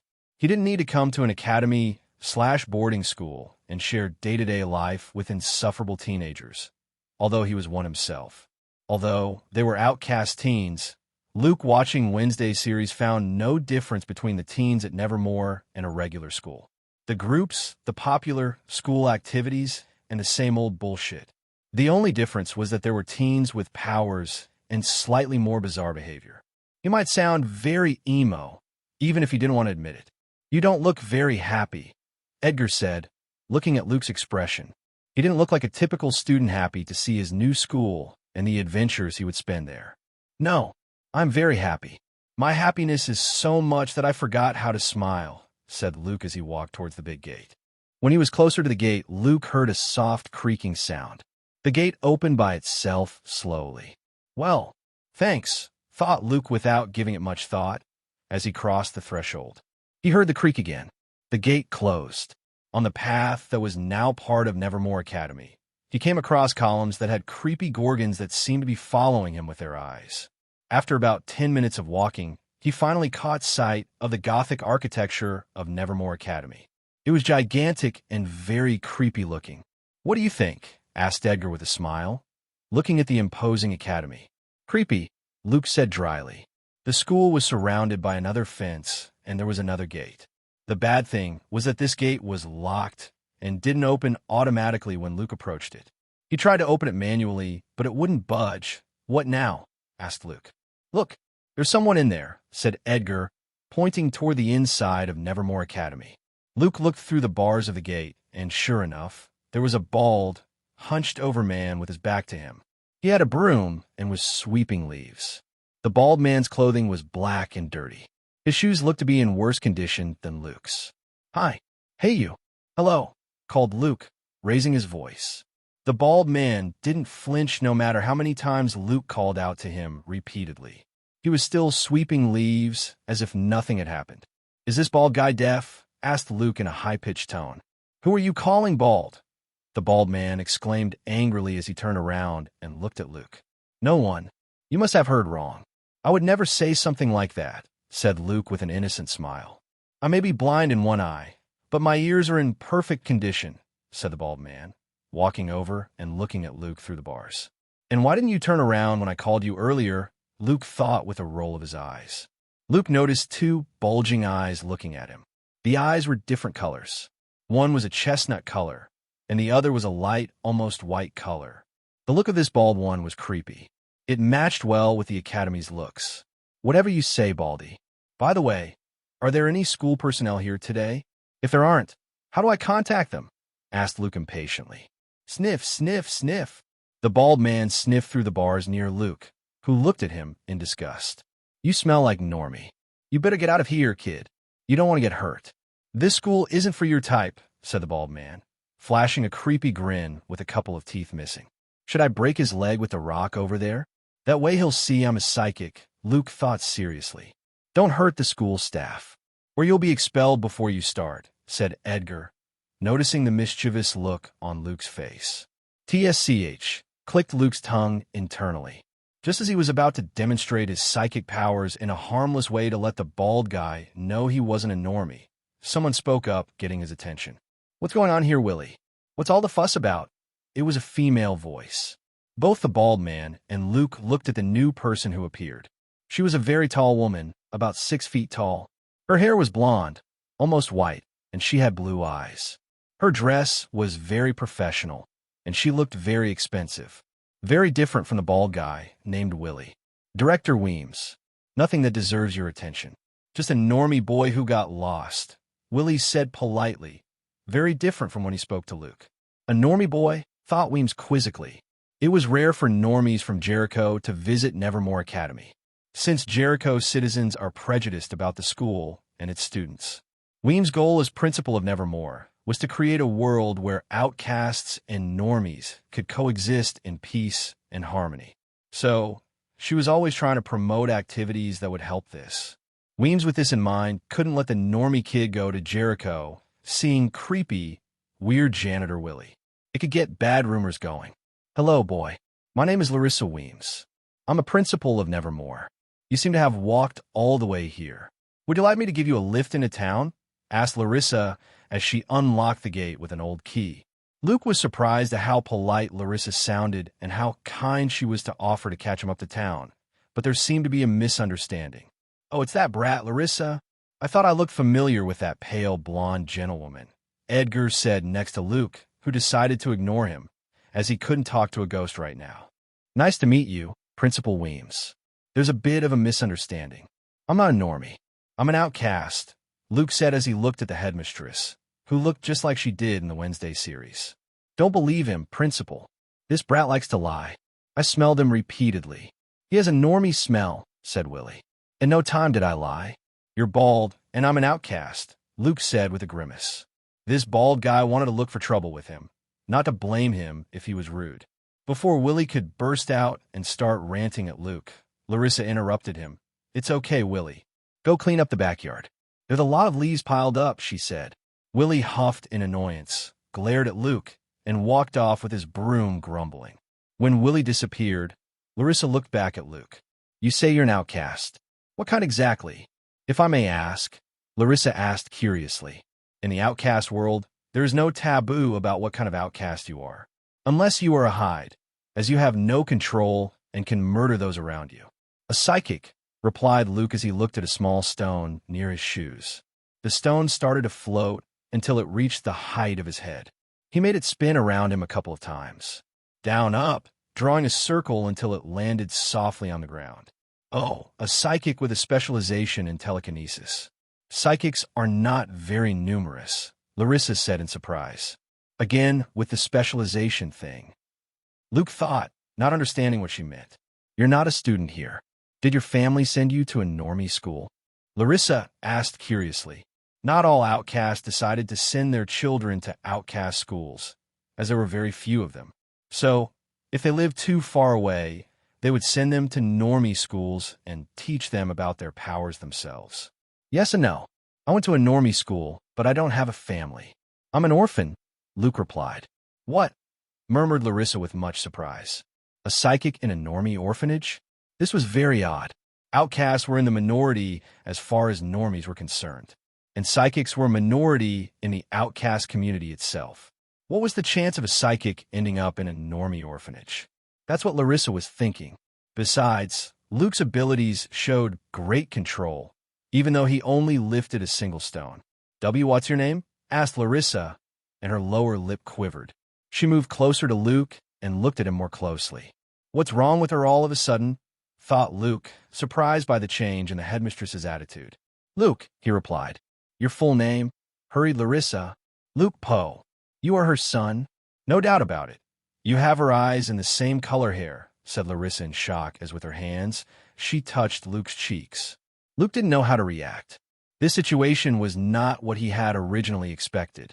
He had in mind that the headmistress would be surprised by his last name, but not so much to the point that she seemed to know his parents and was on the verge of tears. Did you know my parents? Asked Luke as best he could since Larissa was inspecting him, checking to see if he was real or a ghost.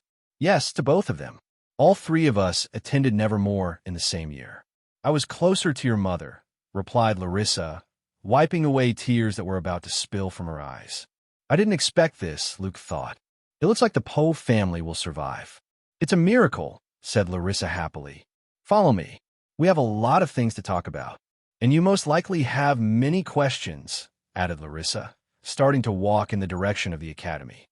Luke nodded and followed the principal, who had a shocked expression, happy, sad, and many emotions seemed to contain her face. Why didn't you ever tell me you were pregnant? It's no use thinking about it. Now I must take care of her child, Larissa thought with determination. Luke was currently in Principal Weem's office having tea. In the office near the entrance is a large bear by the door. The director's desk is located in front of large windows. There's also a large fireplace with a gorgon face opening its mouth. Since it is summer, the fireplace is not lit. There are many lamps and dim lighting. Larissa was sitting in a large leather chair with wheels, and on the other side of the desk sat Luke sipping the delicious tea. I know you must have a lot of questions, but let me get started if it's not too much trouble, Larissa said, looking at Luke, who nodded. He didn't mind too much. He didn't have that many questions about his parents either. Edgar had already told her everything he needed to know. He may even know more than Larissa, who was unaware of their existence. What is the name of your orphanage? And what is its location? Asked Larissa as she opened her MacBook. Orphanage Always Happy in Boston, Massachusetts, Luke replied. Boston? How is that possible? The Poe house is located there, thought Larissa with surprise as she began to Google the orphanage. Larissa continued to ask, and Luke answered while sipping tea and some nice cookies. He didn't think it was a bad deal to give up his personal information for free food. Anyway, this information didn't matter much anymore. According to Edgar, even if Larissa knows he ran away from his orphanage and was expelled from 3 schools, she will help him because he is an outcast and was friends with his mother. Who knew that Larissa's brat is now the principal of Nevermore Academy? Time flies, Edgar said in surprise as he watched Larissa use her MacBook. Luke didn't respond. He guessed that Edgar, while training his father, met Larissa, who was a friend of his mother. There's nothing. There's no record, not at the orphanage, not at the previous schools he went to, not even the one where he was expelled, Larissa thought with a frown. She had done some quick research and had no record of Luke Poe. Someone had hidden Luke's identity. Although from what Luke told, his last name was not unknown to the people at the orphanage or the school. Why did they cover up Luke's identity? And who helped them do it? Thought Larissa with many questions in her head. She was hurt that her friend hid from her that she had a child and many more things. She knew that Poe's death was not a normal accident. However, they never told her anything. So, you played a practical joke at your previous school, and since you didn't want to carry out the punishment, you ran away from the orphanage and want to join Nevermore Academy, right? Asked Larissa, looking at Luke. Yes, living with normies is very difficult. I'm afraid they'll piss me off, and they end up with a broken limb or worse, said Luke, taking a sip of tea quietly. What he was saying was the truth. At this time, he did not want to break the leg of the bullies with his telekinetic powers. Who would find out?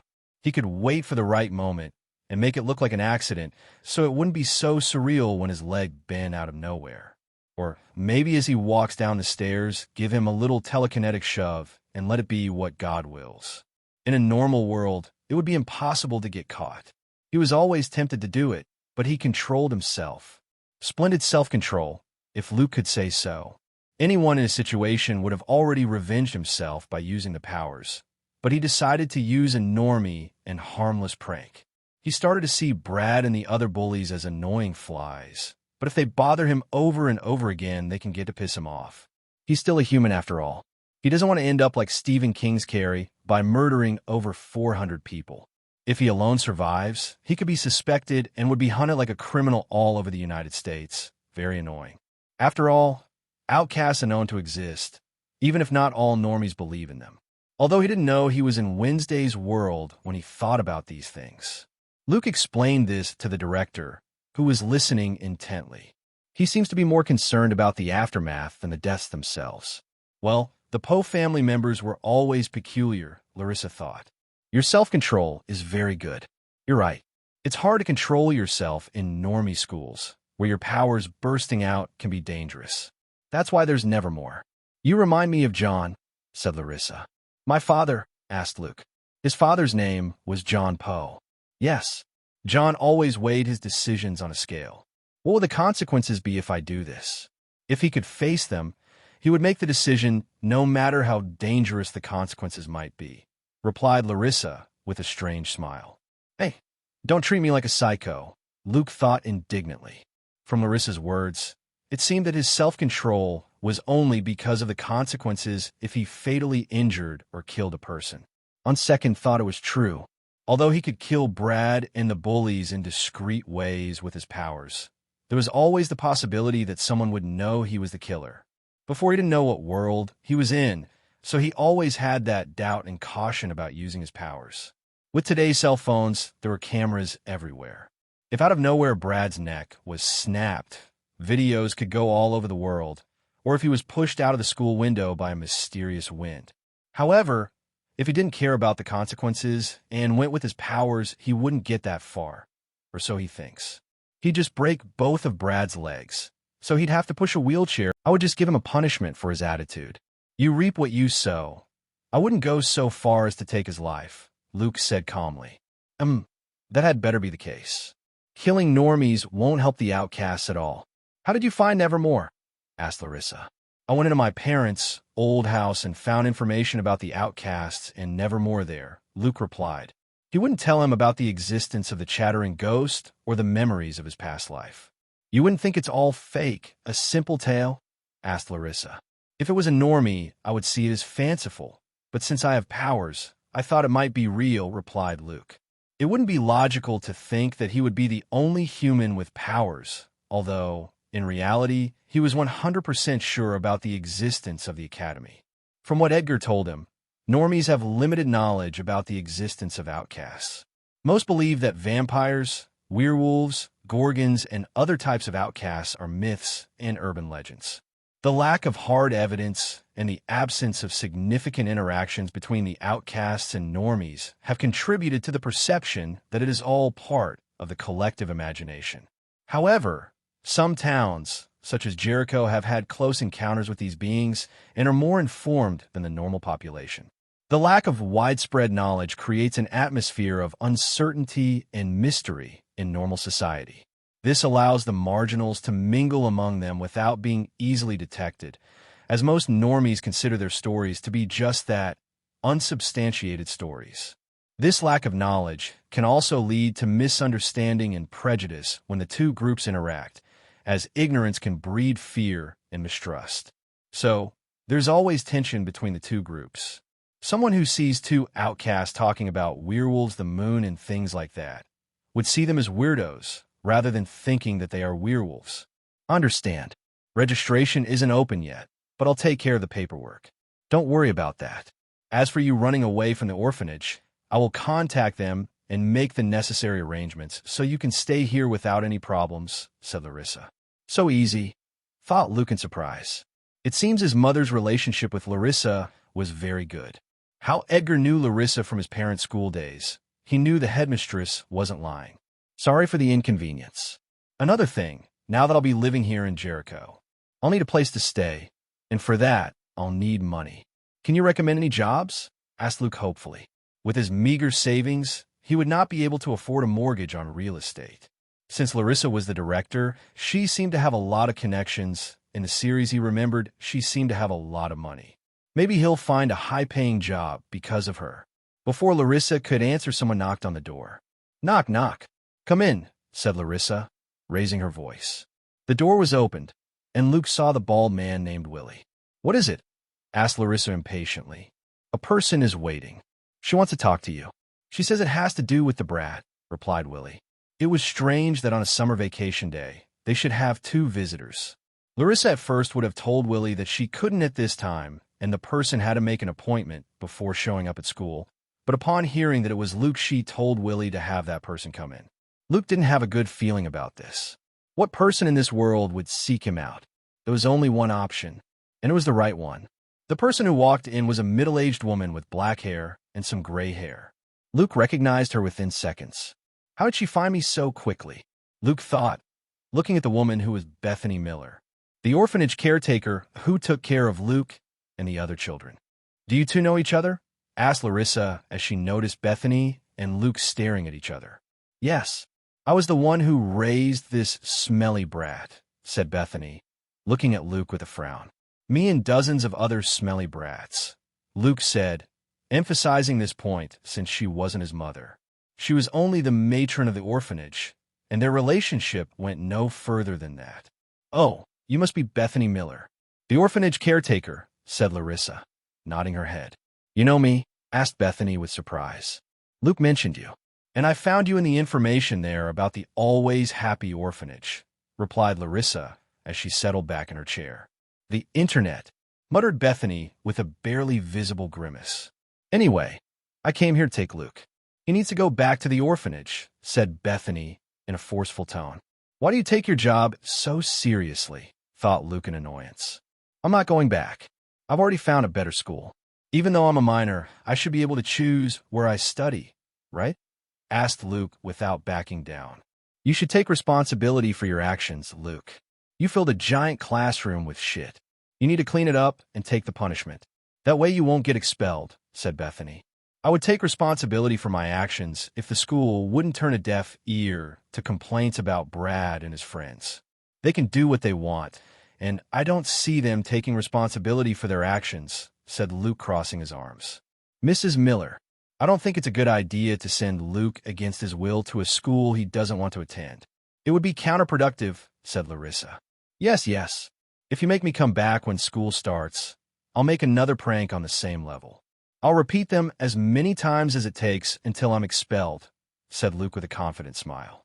He had Larissa on his side, the principal of an academic institution and a woman with a lot of money. Bethany looked at Luke with a frown. Luke felt a shiver run through his entire body. Since when did Mrs. Miller have that aura? "It's good excitement, Luke, but it would be better if we can talk it out and come to an agreement like civilized people," Larissa said with a slight smile as she looked at Bethany. "You don't understand, Luke. You need to go back.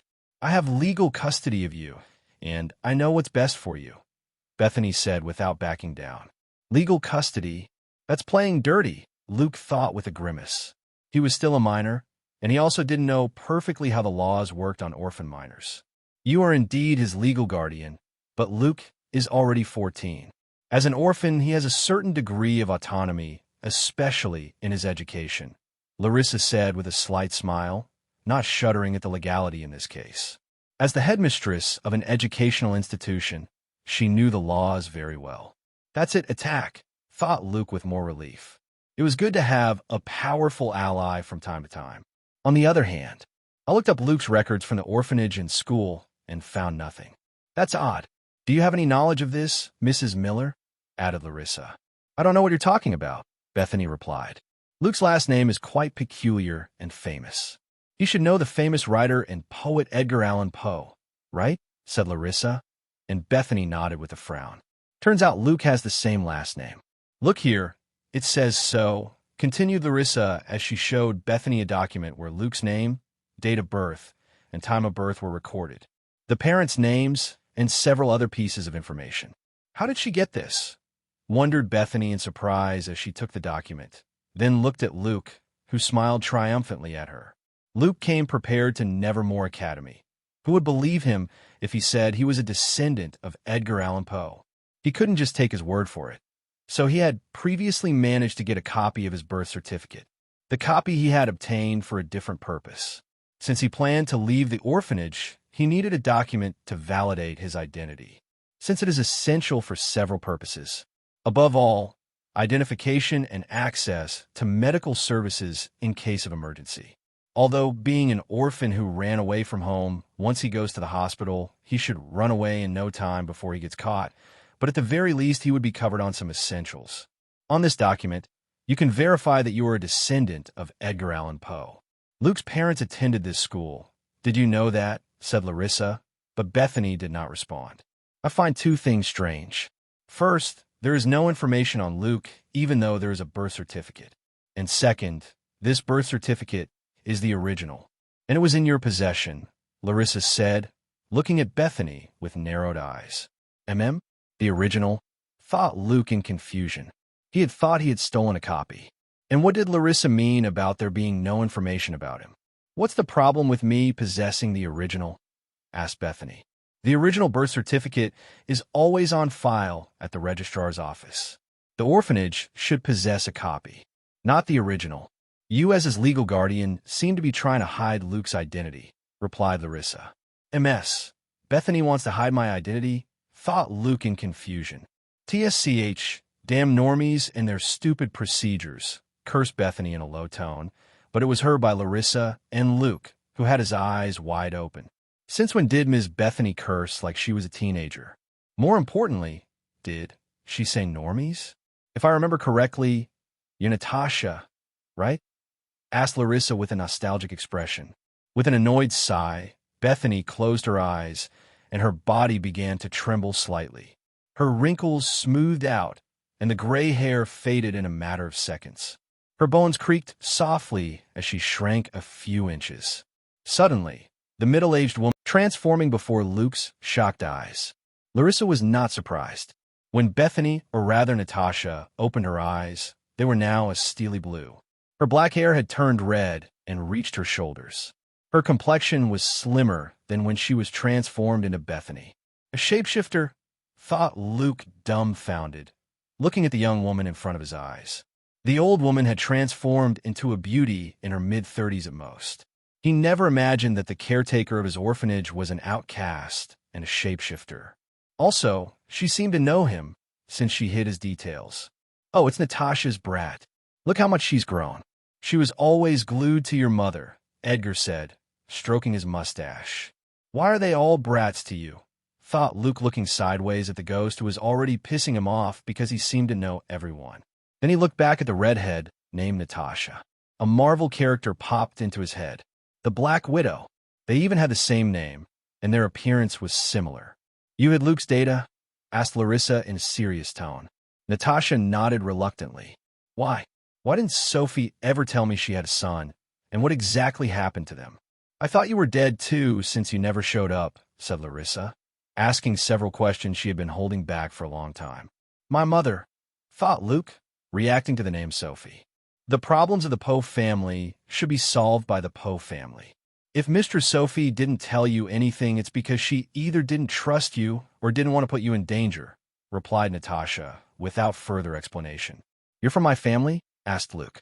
Maybe they were cousins or something. I'm a housekeeper for the Poe family, replied Natasha, looking at Luke with a blank look on her face. So, she's some kind of family butler? Like Lurch from the Addams family. Luke thought with a strange expression. Lurch is the Addams family servant, who usually communicates through simple, inarticulate moans. He looks like some sort of slightly smaller Frankenstein. Now that you've come to Nevermore Academy, you're in danger. They must know your movements by now. Ugh, why are you always so irresponsible, reckless, rebellious? Said Natasha, whining and scolding Luke. What kind of maid treats his master like that? Thought Luke. The safest option is to come to Nevermore Academy. For 13 years, I managed to stay safe, but sooner or later they would find me, said Luke after Natasha stopped complaining.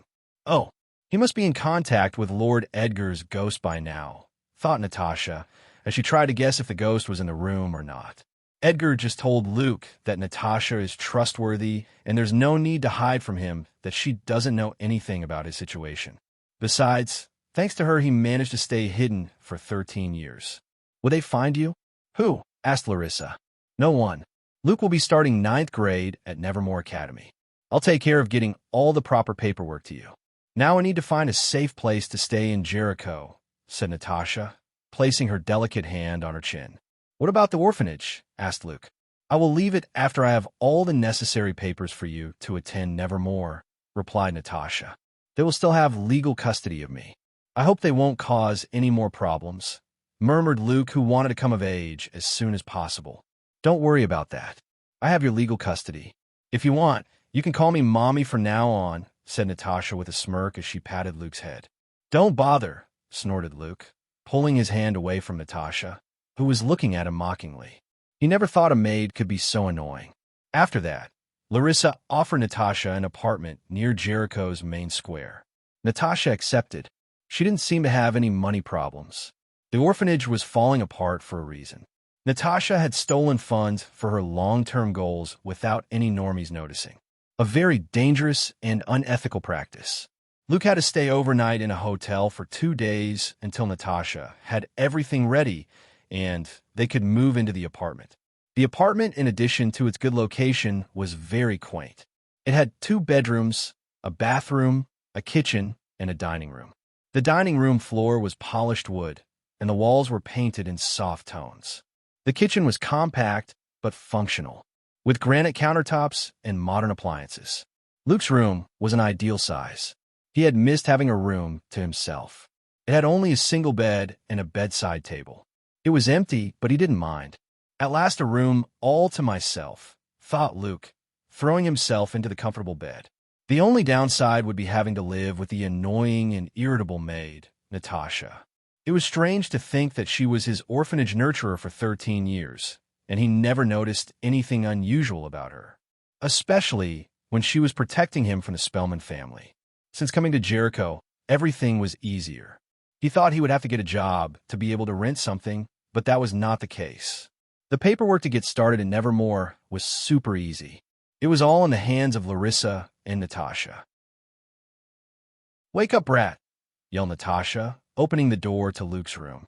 The redhead turned on the lights and opened the blinds, allowing sunlight to enter the entire room. "Don't bother," muttered Luke, putting a pillow over his head to protect himself from the sudden illumination. Natasha forcefully pulled the pillow away from Luke. She then began pillow punching the boy. "Wakup," uttered Natasha. With each letter came a loud smack on Luke's face. "I'll be right up, shit," shouted Luke in exasperation as he shot to his feet. "Breakfast will be up in 5 minutes." "Be quick," said Natasha, leaving the room. This unbearable woman, thought Luke, starting the day off on the wrong foot. At the orphanage, he couldn't sleep because of how noisy the other kids were, and now he had a maid waking him up at 10 in the morning on vacation. However, he now had a house that he only had to share with the unbearable maid. This is a situation 1,000 times better than living in an orphanage sharing a room and bathroom with dozens of children. After brushing his face and teeth, he sat at the table while Natasha finished preparing breakfast. Sitting at the table, he could smell the delicious smell of the food the redhead was preparing. In a few minutes, Natasha put in front of Luke a plate with fried eggs, bacon, and American pancakes, with orange juice. Luke drooled at the sight of the delicious breakfast. Not so unbearable anymore, Luke thought, looking at Natasha sitting across from him. Natasha was wearing a tight black muscle top that showed off the prominence of her cleavage. Her cool blue eyes and stoic expression of confidence gave the figure a cool beauty. "She's very attractive and akin to the Black Widow," thought Luke, putting a piece of bacon in his mouth and examining Natasha, who felt herself being watched, and their gaze met. Luke couldn't deny that he felt a little nervous being watched by Natasha's blue eyes. It was strange that this beauty had taken care of dozens of children for 13 years. Besides, how old was she since she started babysitting at the orphanage? 15 years? A little more or a little less? "Stop staring at me and eat," Natasha said in a cold tone. "I'm eating," said Luke with his mouth full and not taking his eyes off Natasha, who was slightly surprised. Usually, men stammer when talking to her, and more so if it was a brat who was going through puberty and had his hormones out of control. "If you stare so hard at girls, you'll scare them away. You won't get a girlfriend that way," Natasha said with a slight provocative smile. Girlfriend, thought Luke. He'd never had a girlfriend. Not in his past life, nor so far in this life. However, in his past life, he died at 13, a rather premature age. Did he have to fall in love with a woman to get a girlfriend? He read many novels and thought he could never feel that feeling. He saw it too far away. "I can give you some tips on how to get a girlfriend. It's important that you prepare yourself before you start at Nevermore Academy," said Natasha with a playful smile. "No thanks," said Luke with a grimace, knowing that Natasha was just teasing him. A maid making fun of her master is very strange. "What do you know about the Spellman family?" asked Luke. He wanted to know more about their mortal enemies. His stubborn great-great-grandfather didn't want to tell him more about them. "Lord Edgar will tell you that information in due time. Besides, he knows more than I do," replied Natasha dryly. "Why so mysterious?" "It doesn't matter if I find out now or later," said Luke. "If it doesn't matter, be patient and wait," said Natasha, and Luke cursed under his breath. "You should start training your psychic powers with Lord Edgar. I will train you physically. I will teach you how to fight," said Natasha. Train physically, asked Luke with disdain. What good is it to fight and be physically stronger if, with his telekinetic powers, he can crush a person before they get close to him? It's no good relying solely on your powers. Even if you can flip a van 4x4, you can find yourself in peculiar situations, Natasha said with a slight smile. Roll over a 4x4 van? That was a very specific piece of information. Brad and his family, okay? Asked Luke, curious. After he overturned the van and fled, he never heard from them again, but it seems Natasha, who would have retraced their steps, did know. They're alive, with a few broken bones and the odd injury, but nothing fatal. An incomplete job, I must say, Natasha replied with eyes that gave off murderous intent. She knew about the people that bothered Luke. If she didn't have to go unnoticed, she would have disappeared them a long time ago. Incomplete work? She wanted me to murder Brad and the others? Thought Luke with a strange look on his face. Anyway, you'll have to train with me. It's non-negotiable. In the mornings, you will train your psychic powers with Lord Edgar. In the afternoons, you will train with me. I'll get that skinny body in shape, Natasha said with a smile and a look at Luke that could be misinterpreted. What about the vacations? Asked Luke. He finally had a house and could laze around all he wanted, but now he seemed to have a demanding routine. After you finish in the evenings, you'll have the whole day off. Now go and have Lord Edgar give you your first lesson. I'll clean up, Natasha said, and Luke nodded as he got up from the table and went back to his room. I look like this servant, thought Luke, closing the door to his room. Anyway, he would accept Natasha's demands. She was the person who was providing him with a roof over his head, cooking him delicious food, and not requiring him to work. He could endure a physical training routine with her. Since the psychic training, he was planning to do it anyway. Luke sat comfortably on his bed and picked up the necklace resting on his bedside table. Come on out, great-great-grandfather. It's time to wake up, he said as he rudely shook the necklace. Be more careful, cried Edgar as his ghostly figure stepped out of the necklace and floated into the air. I was woken up more aggressively. Thought Luke. I'm sorry, can we start the psychic training at once? Asked Luke after false. This brat. In his tone, there is no regret whatsoever, thought Edgar, annoyed. It's about time you trained your psychic powers and used them in the most effective way possible, said Edgar as he cleared his throat. Well, first, you should know that psychic abilities are governed by the interaction of two main elements, aura and focus. First, we'll start with the aura, Edgar began, as Luke nodded in agreement.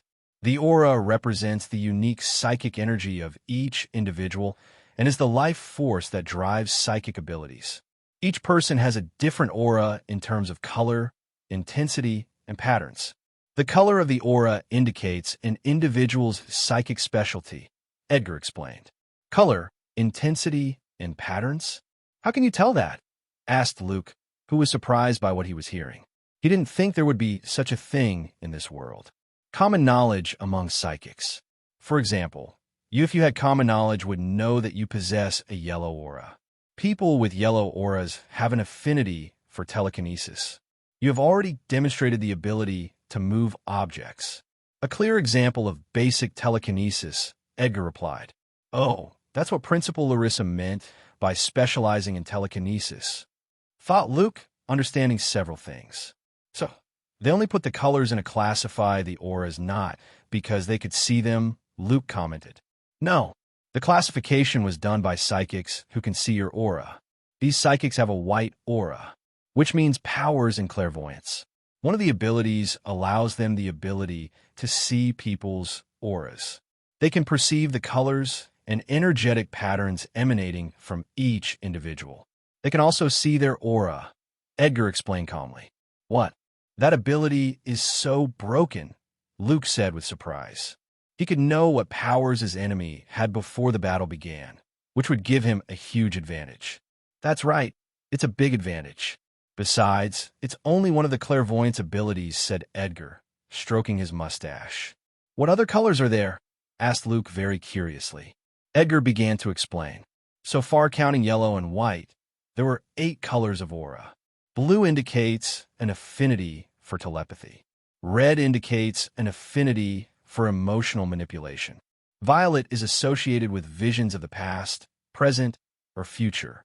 Green symbolizes the ability for psychic healing, a kind of healing magic. Orange is linked to elemental manipulation. Finally, black is associated with darkness. Whoa, yeah, there's a lot of it, commented Luke.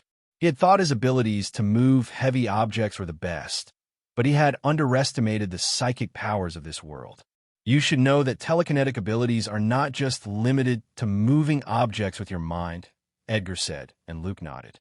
He had already used his telekinetic powers for something else besides moving objects with his mind. He had manipulated telekinetic waves to create a psychic blast, a sort of invisible blade that allowed him to cut things with a quick movement of his hand. Can't you develop another kind of aura? Asked Luke hopefully. It would be great to have telepathic, clairvoyant, or elemental manipulation powers. No, the aura you're born with is the one you stay with. It's genetic, Edgar replied, and Luke put on a droopy expression. He can flip a 2-ton pickup truck, and he wants more power, thought Edgar, looking strangely at Luke. The milestone of flipping a 4x4 pickup truck was rare in the outcast community. Few, if any, psychics demonstrated such power at that age. However, you can have more than one aura when you are born. It all depends on chance, Edgar said, and Luke's expression brightened. Usually, the child of two psychics will be born with the aura of one of their parents. In rare cases, it may be born with the aura of both. It would be one in hundreds of thousands. It's very difficult, but there's still the remote possibility, Edgar said, and Luke's expression darkened again. One in hundreds of thousands? What chance was that in the outcast community that had a low population? It was better not to get his hopes up. What auras did my parents have? Asked Luke. You inherited your father's yellow aura. In your mother's case, she possessed a blue aura. Generally, if you no longer notice any signs, you should not possess it, but the chances are not zero. You may not have needed to use it, as in the case of your telekinetic powers, Edgar replied. Is there a method to try to train telepathy? Asked Luke. Yes, but it won't do you any good if you haven't activated it yet. Before you train it consciously, you must activate it unconsciously. Until you awaken it, there is no way to try to train it no matter how much you know the method, replied Edgar. What a pain. It would be nice to have a clairvoyant, Luke muttered. You got it. Right in front of your eyes, said Edgar, puffing out his chest proudly. You're a clairvoyant? Asked Luke with surprise. Yes, and not only that, I also have a yellow aura. Well, I had when I was alive, said Edgar with a grimace. Luke looked at Edgar with envy. It would be pretty cool to be the rare case of having both of your parents' auras. Then look at me and tell me if I have another aura, said Luke hurriedly. I can't. I'm a ghost. I can't use my psychic abilities anymore. Hopefully, I can sense the presence of some normies, but not specific aura colors, Edgar said with a depressed air. Then why did you say it so proudly? Thought Luke, holding back a sour comment at the sight of his ancestors' depressed state. Let's pick up where we left off. Aura manipulation allows you to perform specific actions. In your case, moving objects would be the most basic of yellow aura. You already do it instinctively, but if you train with a method that was used by a family of hundreds of years, you may see better results, said Edgar. So, through the aura, I channel my psychic abilities? Asked Luke. Exactly. Although I don't have my clairvoyant abilities, from what you told me, you possess a very strong, innate aura. So, it is more natural for you to move objects instinctively. However, not everyone possesses such an intense aura. So, you have a greater than average talent, Edgar replied, and a slight arrogant smile formed on Luke's face. Still, you must not be overconfident. Over time, and with proper training, an individual with a lower potential than you can strengthen and develop their aura to surpass you. So you must strive, Edgar clarified. He didn't want his great-great-grandson to become a slacker. The lesson continued for several hours. Edgar focused on teaching Luke all about the aura. After the theoretical part, they moved on to the practical part, which focused on awareness exercises. Feeling the psychic energy, after finishing his psychic lesson with Edgar, it was time for lunch. Natasha cooked another delicious meal. Finished with lunch, the redhead gave him an hour's rest. Suddenly, she didn't seem so heartless anymore. However, Luke had nothing to do in the apartment. He had no internet, and he had already finished the Dracula book he bought earlier. "Hey, I'm bored. Do you have any interesting books I can borrow?" asked Luke, looking at Natasha, who was sitting on a sofa with her legs crossed reading a book. Since it was summer, Natasha was wearing short shorts that exposed her long white legs that were very well proportioned. Her thighs were strong, and she had trained calves. Luke was struggling to keep his vision fixed on Natasha's face. There was a lot to see, but he didn't want to come off like a teenager who couldn't control his hormones. "The books I have won't appeal to you. Go do something else," Natasha said without looking up from her book. "Tsch, that nasty," thought Luke, turning and walking towards the exit of the house. He had money left over. He could buy some books or something in the stores in Jericho. "Where are you going, Luke?" asked Natasha, looking up from the book for the first time. "To walk around," Luke said vaguely without turning around. "You can't. Come back here," said Natasha in a serious tone. However, Luke waved his hand dismissively without looking back. She wasn't his mother, and he had freedom. From one second to the next, Luke felt himself being pulled back with great force. Natasha had grabbed him by his shirt, grabbed his wrist, and bent it. With great force, the redhead pulled Luke onto the couch she was on before. "Ouch, ouch. It hurts," growled Luke as his arm was bent, and he lay sprawled on the couch. "You must obey what I say, Luke." "I don't ask for much," said Natasha, putting more force so Luke couldn't escape. "Am I going to be locked up all summer in this house?" asked Luke, trying to wriggle out of Natasha's grip, but it was useless. The redhead had monstrous strength. How could she have so much strength in those delicate arms? Although they were defined, it didn't look like much. "Going alone is dangerous. I can't protect you if someone attacks you," Natasha said in a serious tone, bringing her face close to Luke's. "You didn't seem to mind when I wandered the inhospitable streets of Boston alone," Luke commented. "That was different. I was to act the same way with all the other children. Now the enemies of the Poe family might try to do something if they already know your whereabouts," said Natasha in a softer tone, letting go of Luke's wrist. "I understand," said Luke, rubbing his wrist. "In a little while we will start with the training. After that, I will accompany you to the center to shop. For now, you can read this book," said Natasha, grabbing the book she dropped earlier and passing it to Luke. Luke took the book and read the title. 101 Macabre Uses for Household Utensils, from the shovel to the butter knife. "Is this what she likes to read?" thought Luke, reading the title of the book that Natasha was reading earlier with great concentration. "Okay, thanks. I'll read it," said Luke, and Natasha let him off the hook. He read the strange book for a while until it was time for Luke's physical training. As expected, they would do it in the house. According to Natasha, it was dangerous to go to a gym or something. They used the empty living room for training. For 2 hours, he was beaten to a pulp by Natasha. She started teaching him a martial art called Kyokushinkai. When Luke heard this strange and difficult name, he had no idea what it was all about. Kyokushinkai is a style of karate that surpasses traditional karate in violence and effectiveness. It uses attacks that are not allowed in traditional karate and is based on finishing the fight quickly and accurately.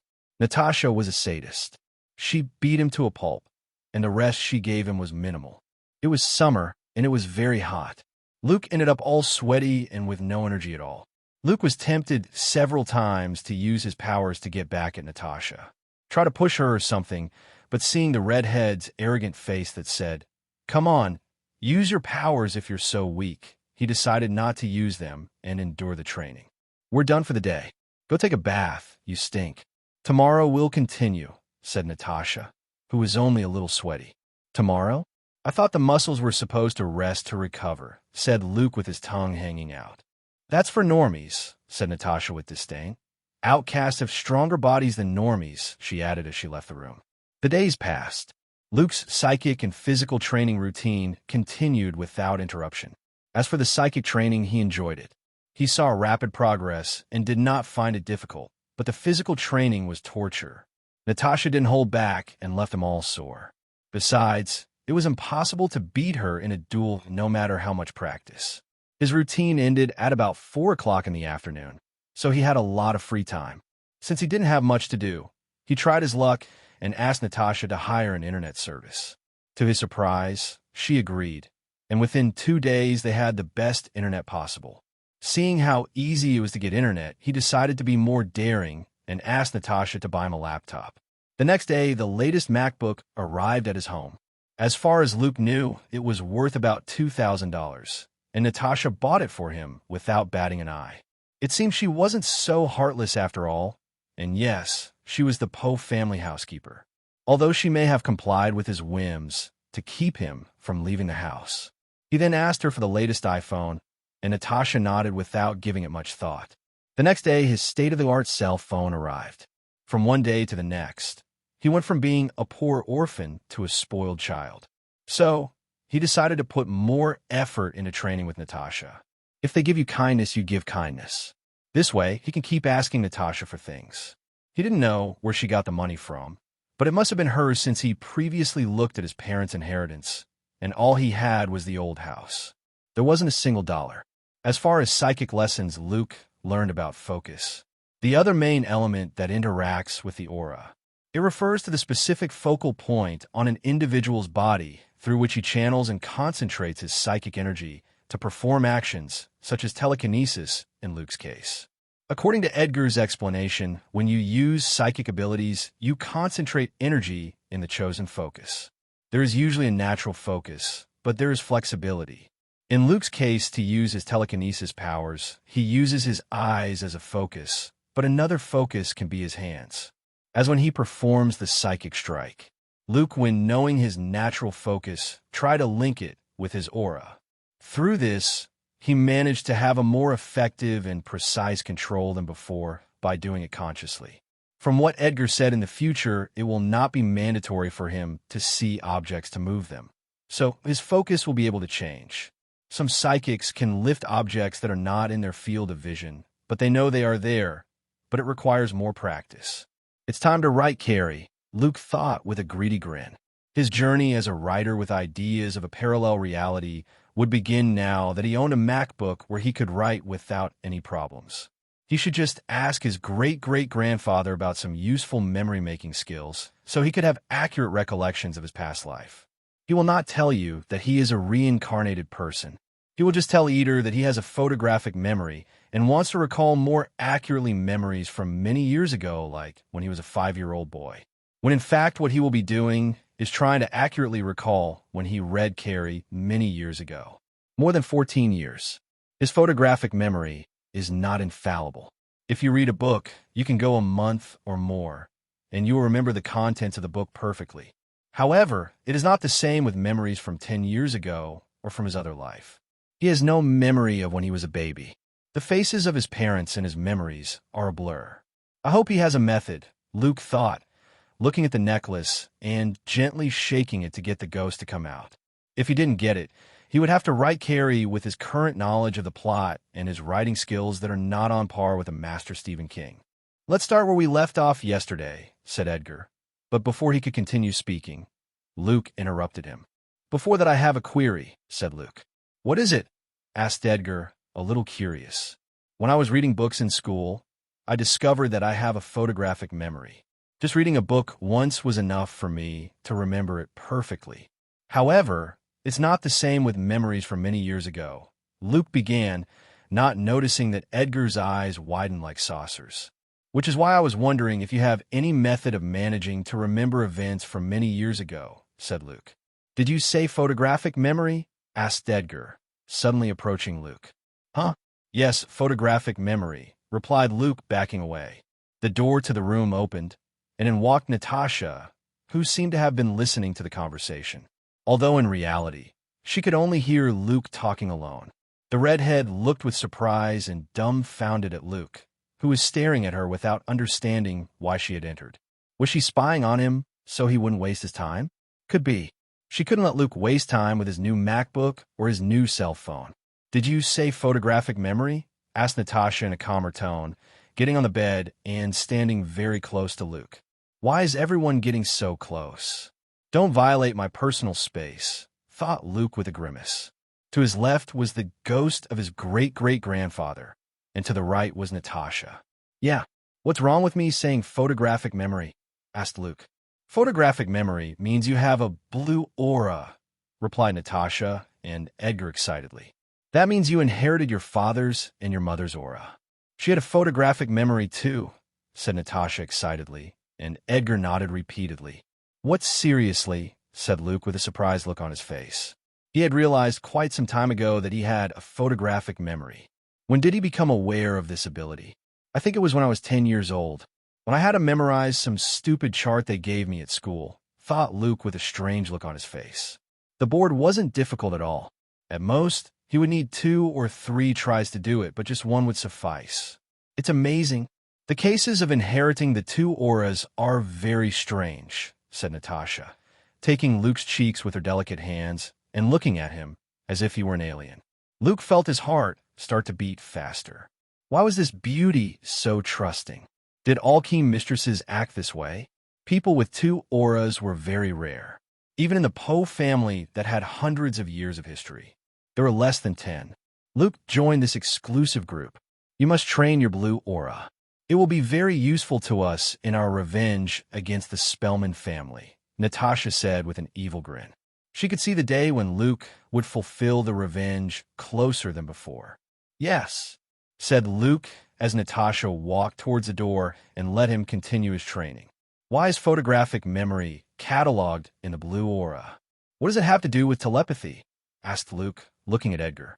The blue aura is associated with the mind, intelligence, and mental capacity. Photographic memory, like telepathy, is associated with the mind and perception, replied Edgar. I thought all psychic abilities had to do with the mind, said Luke, confused. The focuses are different. You move objects with your mind, you use your focus eyes to channel your psychic energy. In contrast, a person with a blue aura uses the focus brain, explained Edgar. Knowing that Luke possessed 2 auras, a very rare case among psychics, he began his blue aura-specific training. Although Edgar did not have a blue aura, he was able to train Luke with no problems. He was not the first blue aura individual he had trained. A month passed. Both trainings were on very good track. Natasha was still as demanding, but Luke this month noticed changes. His physical endurance had improved a lot compared to the beginning, and he had learned basic movements of the martial art taught by Natasha. What Natasha said was true. The body of an outcast was much stronger than that of a normie. He trained every day for 2 hours and did not need rest days like normal people. Also, his growth was superior to normies. Luke woke up that day at 10:30 a.m. He noticed that he wasn't woken up by Natasha like these days. What happened? He thought with a sleepy face as he stood up and quickly changed. It was nice to be left asleep and not let as much light as possible into a darkened room. Arriving in the dining room, he noticed Natasha sitting drinking tea next to a tall woman with almost white, blonde hair. It was Principal Larissa. Good morning, Principal, Luke greeted politely. He liked Principal Larissa. She treated him kindly and helped him whenever she could. Good morning, Luke. I told you to just call me Larissa. The school hasn't started yet, Larissa said with a slight smile, and Luke nodded as he sat down next to Natasha. Natasha had already prepared and left Luke's breakfast. What brings you here? Asked Luke, starting to eat. Usually, Larissa visits them once a week, but it hasn't been a week yet since the last visit. 2 things. First, here's the Nevermore uniform. 7 sets with your exact measurements, said Larissa, placing on the free part of the table a full bag. That many? Asked Luke with a raised eyebrow. Yes. 1 for each day of the week, replied Natasha, since she ordered so many pairs of uniforms. Okay, thanks, said Luke without giving it much more thought. Natasha was like that. One day, large quantities of clothes arrived at the house. All brand names, Nike, Adidas, etc., all with Luke's exact measurements. Even sneakers. From one day to the next, he had his closet full of brand new clothes. He asked Natasha how she knew his measurements. She replied that she took them in his sleep. Luke got the creeps, and while he was sleeping like an angel, she snuck into his room and started measuring him without him noticing. He put the subject aside.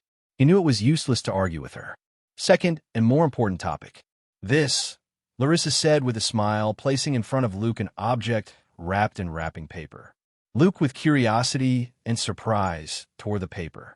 Indeed, it was what he thought. So fast, asked Luke excitedly as he looked at the book in his hands. It was about his first book in this world, Carrie. Although he had blatantly stolen the idea, since Stephen King did not exist in this world, he decided to bring his great works to this world. On the one hand, because he is a fan, such work should be brought to light. And, on the other hand, for the money, obviously. Thanks to Edgar's training with the blue aura, he managed with his photographic memory to go back to when he was reading Stephen's work. It was difficult. He needed more than 15 days of training. Then writing the book was easy. It was like copying an assignment. He was thinking of sending his manuscript to several publishers, but he thought it would be very difficult for them to accept it since it is the work of a 14-year-old teenager. So, he asked Larissa for help, who readily agreed and acted as his literary agent. Larissa had many contacts and was a very capable woman. She loved literature and was a fan of Edgar Allan Poe. When she read Carrie, she was fascinated. At first, she didn't have much faith in Luke's work, even though he had the last name Poe. But she was wrong and liked Carrie. However, in the end, it was a tragedy of an outcast murdering over 400 normies. Larissa alone thought of Carrie as an outcast, even though she is not called such in the book. She thought Luke was inspired by the outcast and normie community in his former school life. The first to read the manuscript was Natasha, a living person. Edgar read it first, while Luke was writing it, and she also loved Carrie. What she liked most was the carnage Carrie caused, and she would have liked her to murder everyone and Carrie to have survived. Edgar read the story while Luke typed it on his MacBook. He also liked the story and was very surprised by Luke's writing skills. Not only was the idea appealing, he was amazed at the dialogue, the descriptions, and how he put the novel itself together so perfectly. Yes, Empyrean Publishing was delighted with the book. They want to publish it as soon as possible, Larissa said with a smile. The Poe family would once again have a talented writer who could be on par with Edgar Allan Poe. Luke, sipping his tea, almost choked. So fast, he said, asking the same question as before. Publishers usually take several weeks or months to get back to you and always reject you. He had underestimated Larissa's literary agent skills. Yes, they already sent me a copy of the publishing contract. It's the best offer I could get, and it's very good considering it's your first book and you're 14 years old, replied Larissa, looking at Luke strangely. Many writers struggled their whole lives to get a book launched, and Luke did it with his first book and a ridiculous age. If these writers ever noticed this, they'd have a stroke or something. Larissa pulled out the contract and started explaining it to Luke. Natasha didn't say anything. She knew Larissa didn't want to take advantage of Luke. After all, she was Sophie's best friend, and she had too much money to want to take advantage. After an hour and a half, Larissa left. In 3 days, Luke was to meet with a person who would be coming to Jericho to sign the contract. Natasha would also sign, as she is his legal guardian. It looks like in days you will become a writer, the youngest in the Poe family. Your parents would be proud, said Natasha with a smile. Yeah, said Luke with a barely visible grimace. He felt no accomplishment for writing Carrie. He had stolen it. He even felt some guilt. What happened to Stephen King in this world? Maybe he was killed by outcasts or something. It's after 11 o'clock now, and your psychic training begins. I was quite lenient and let you get some more sleep, Natasha commented as she looked at the time. Indulgent you? Thought Luke in annoyance. He just nodded and went to his room to continue his psychic training. 3 days passed, and Luke met with the person from the publisher to sign his contract and discuss the final details of his book. Luke had already advanced a lot of work and already had a cover that was Carrie's original. He drew a clear sketch, and then a professional would improve it. The editor liked the cover and was surprised at Luke's drawing ability, although it was not as good as his writing. Natasha, thanks to her attractiveness, a weapon she knows how to use very well, managed to increase the percentage of royalties that Luke would receive. This is the percentage of the income generated by the sales of the book. It is paid quarterly, and usually, a first-time author receives 8%. Thanks to Natasha, he was able to get 12%. She was really reliable. An extra 4% was a great deal. Once the contract was signed, Luke received a juicy $5,000 cash advance. The publisher had high hopes for Carrie, and they were betting big on Luke. He never had that much money in his life. Although they gave it to Natasha since she was his legal guardian, but she handed it over to Luke, not caring too much. Now all that was left to do was to wait about a month for the publisher to produce and print the book. They already had a model ready. It was the one Larissa had given to Luke earlier, so it wouldn't be long before Carrie would be released. Nevermore was a month away, so his book will be published around that time. A little later, as they will have to do the promotional campaign for the book. Luke's summer continued without much more change. In Jericho, he had no friends, so he didn't get out much. Plus, he had to be careful in case he was attacked by the Spellman psychos. So he wasn't very good at going out much. Even so, there was no sign of enemies. He continued with his psychic routine being taught by Edgar. Then he had his physical training routine with Natasha, who was merciless and always ended up with his muscles sore and all sweaty. One day, he had to meet with a publishing employee to talk about Carrie. They met at the Weather Vane. This was Jericho's main coffee shop and where Tyler the Unseen Hyde from Wednesday's series worked part-time. Luke, thanks to his photographic memory, was able to accurately recall the entire plot of Wednesday, so he already remembered the Hyde boy's name. However, Tyler doesn't work here yet. He is most likely Luke's age and not yet of a legal age to work part-time. Minimally, you have to be 16 years old. "You want me to set up social media?" asked Luke, looking at the middle-aged man in charge of the publishing house. His name was Josh. He had a big receding hairline, square glasses, and a scruffy beard. Yes. It will be key to promoting the book. The essential thing is that you create a profile on Instagram and TikTok. The publisher's social media will promote the book and make the public go to your social media. It will be very eye-catching thanks to your last name. The successor to Poe. Horror is coming back to the family. Josh replied enthusiastically. He could already taste Carrie's success. Besides the fact that the book was very good, the person who wrote it had the last name Poe, and everyone knew this last name in the literary world. The best part was that Luke was actually related to Edgar Allan Poe. This will make the promotion and sale of the book much more successful. "Fine," said Luke without much enthusiasm. He didn't use social media and didn't like it either. After you create them, upload some selfies smiling. "I'm sure you'll attract a female audience your age," Josh said with a smile. "Selfies smiling?" thought Luke, putting on a not at all happy expression. That would be normie, and he didn't like the idea at all. Natasha, seeing Luke's expression, held back her laughter. "Yeah, you should take a couple of pictures of yourself. I'm sure you'll have lots of fans," Natasha said, teasing Luke. "I'm a writer, not an idol," Luke thought with a frown. He wasn't even a writer, though. Not like that. If you always have a frown on your face, you'll get old faster. Smile a little. It will be an important part of increasing book sales. With this, you'll get a fan base and loyal readers who will start following you. "It won't be your only book, will it?" asked Josh. Josh's publisher wanted to continue working with Luke. His writing career was just beginning, and they had great faith that he would grow and get better and better. "I'll do it," Luke said. If taking a couple of selfies would increase the money he would make in the future, he didn't mind leaving his pride behind and creating social media like a normie. With this meeting over, Luke's book promotion began. He created his social media and uploaded some pictures of himself, though he didn't smile. He was a horror writer. His great-great-grandfather was never seen smiling in his photos, and he planned to replicate that. Thanks to the publisher's promotion, he got a lot of followers. The promotion began before launching the book, which was just a few days away from having all the printed copies needed for its release. To generate expectation. During the promotional period before the book's release, Luke got 10,000 followers on Instagram. He never thought the day would come when he would have so many followers.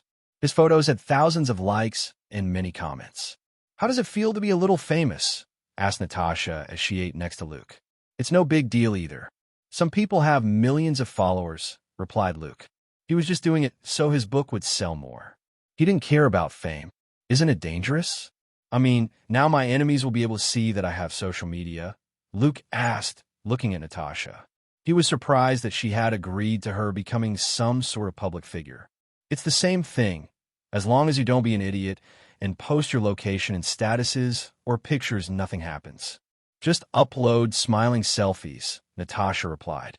"I don't upload smiley selfies," growled Luke. "Anyway, I'm surprised those Spellman bastards haven't made a move by now. They should have been aware by now, since you signed up for Nevermore many days ago, Natasha said with a frown. Maybe the demons ate them, said Luke with a slight smile. I hope not. I want to kill them with my bare hands, Natasha said, angrily and with great murderous intent. Luke looked at her strangely. Why were his maid and great-great-grandfather such psychopaths? Greendale. Among tree-covered hills and bordered by a meandering river was Greendale, a small town in the United States with less than 10,000 inhabitants.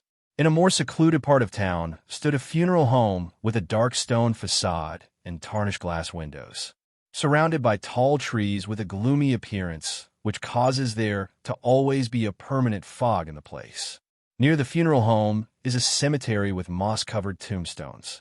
Destroyed statues of angels with suffering faces observe the place with their cold and empty eyes. Next to the funeral home stands a mansion, with peaked roofs and turrets soaring skyward. The mansion stands out as a monument of decadent opulence and hidden darkness. The grayish stone of the mansion is covered in twisted ivy, which snakes along the walls like bony fingers trying to grasp the unsuspecting. Inside the mansion, in one of the numerous rooms, a conversation was taking place. The room was large and ostentatious. A plush armchair sat near a fireplace that was burning even though it was summer. A silhouette watched the fire burn. Behind him stood a teenage girl. Are you traveling to Jericho tomorrow? The silhouette asked. Her tone of voice was thick and husky.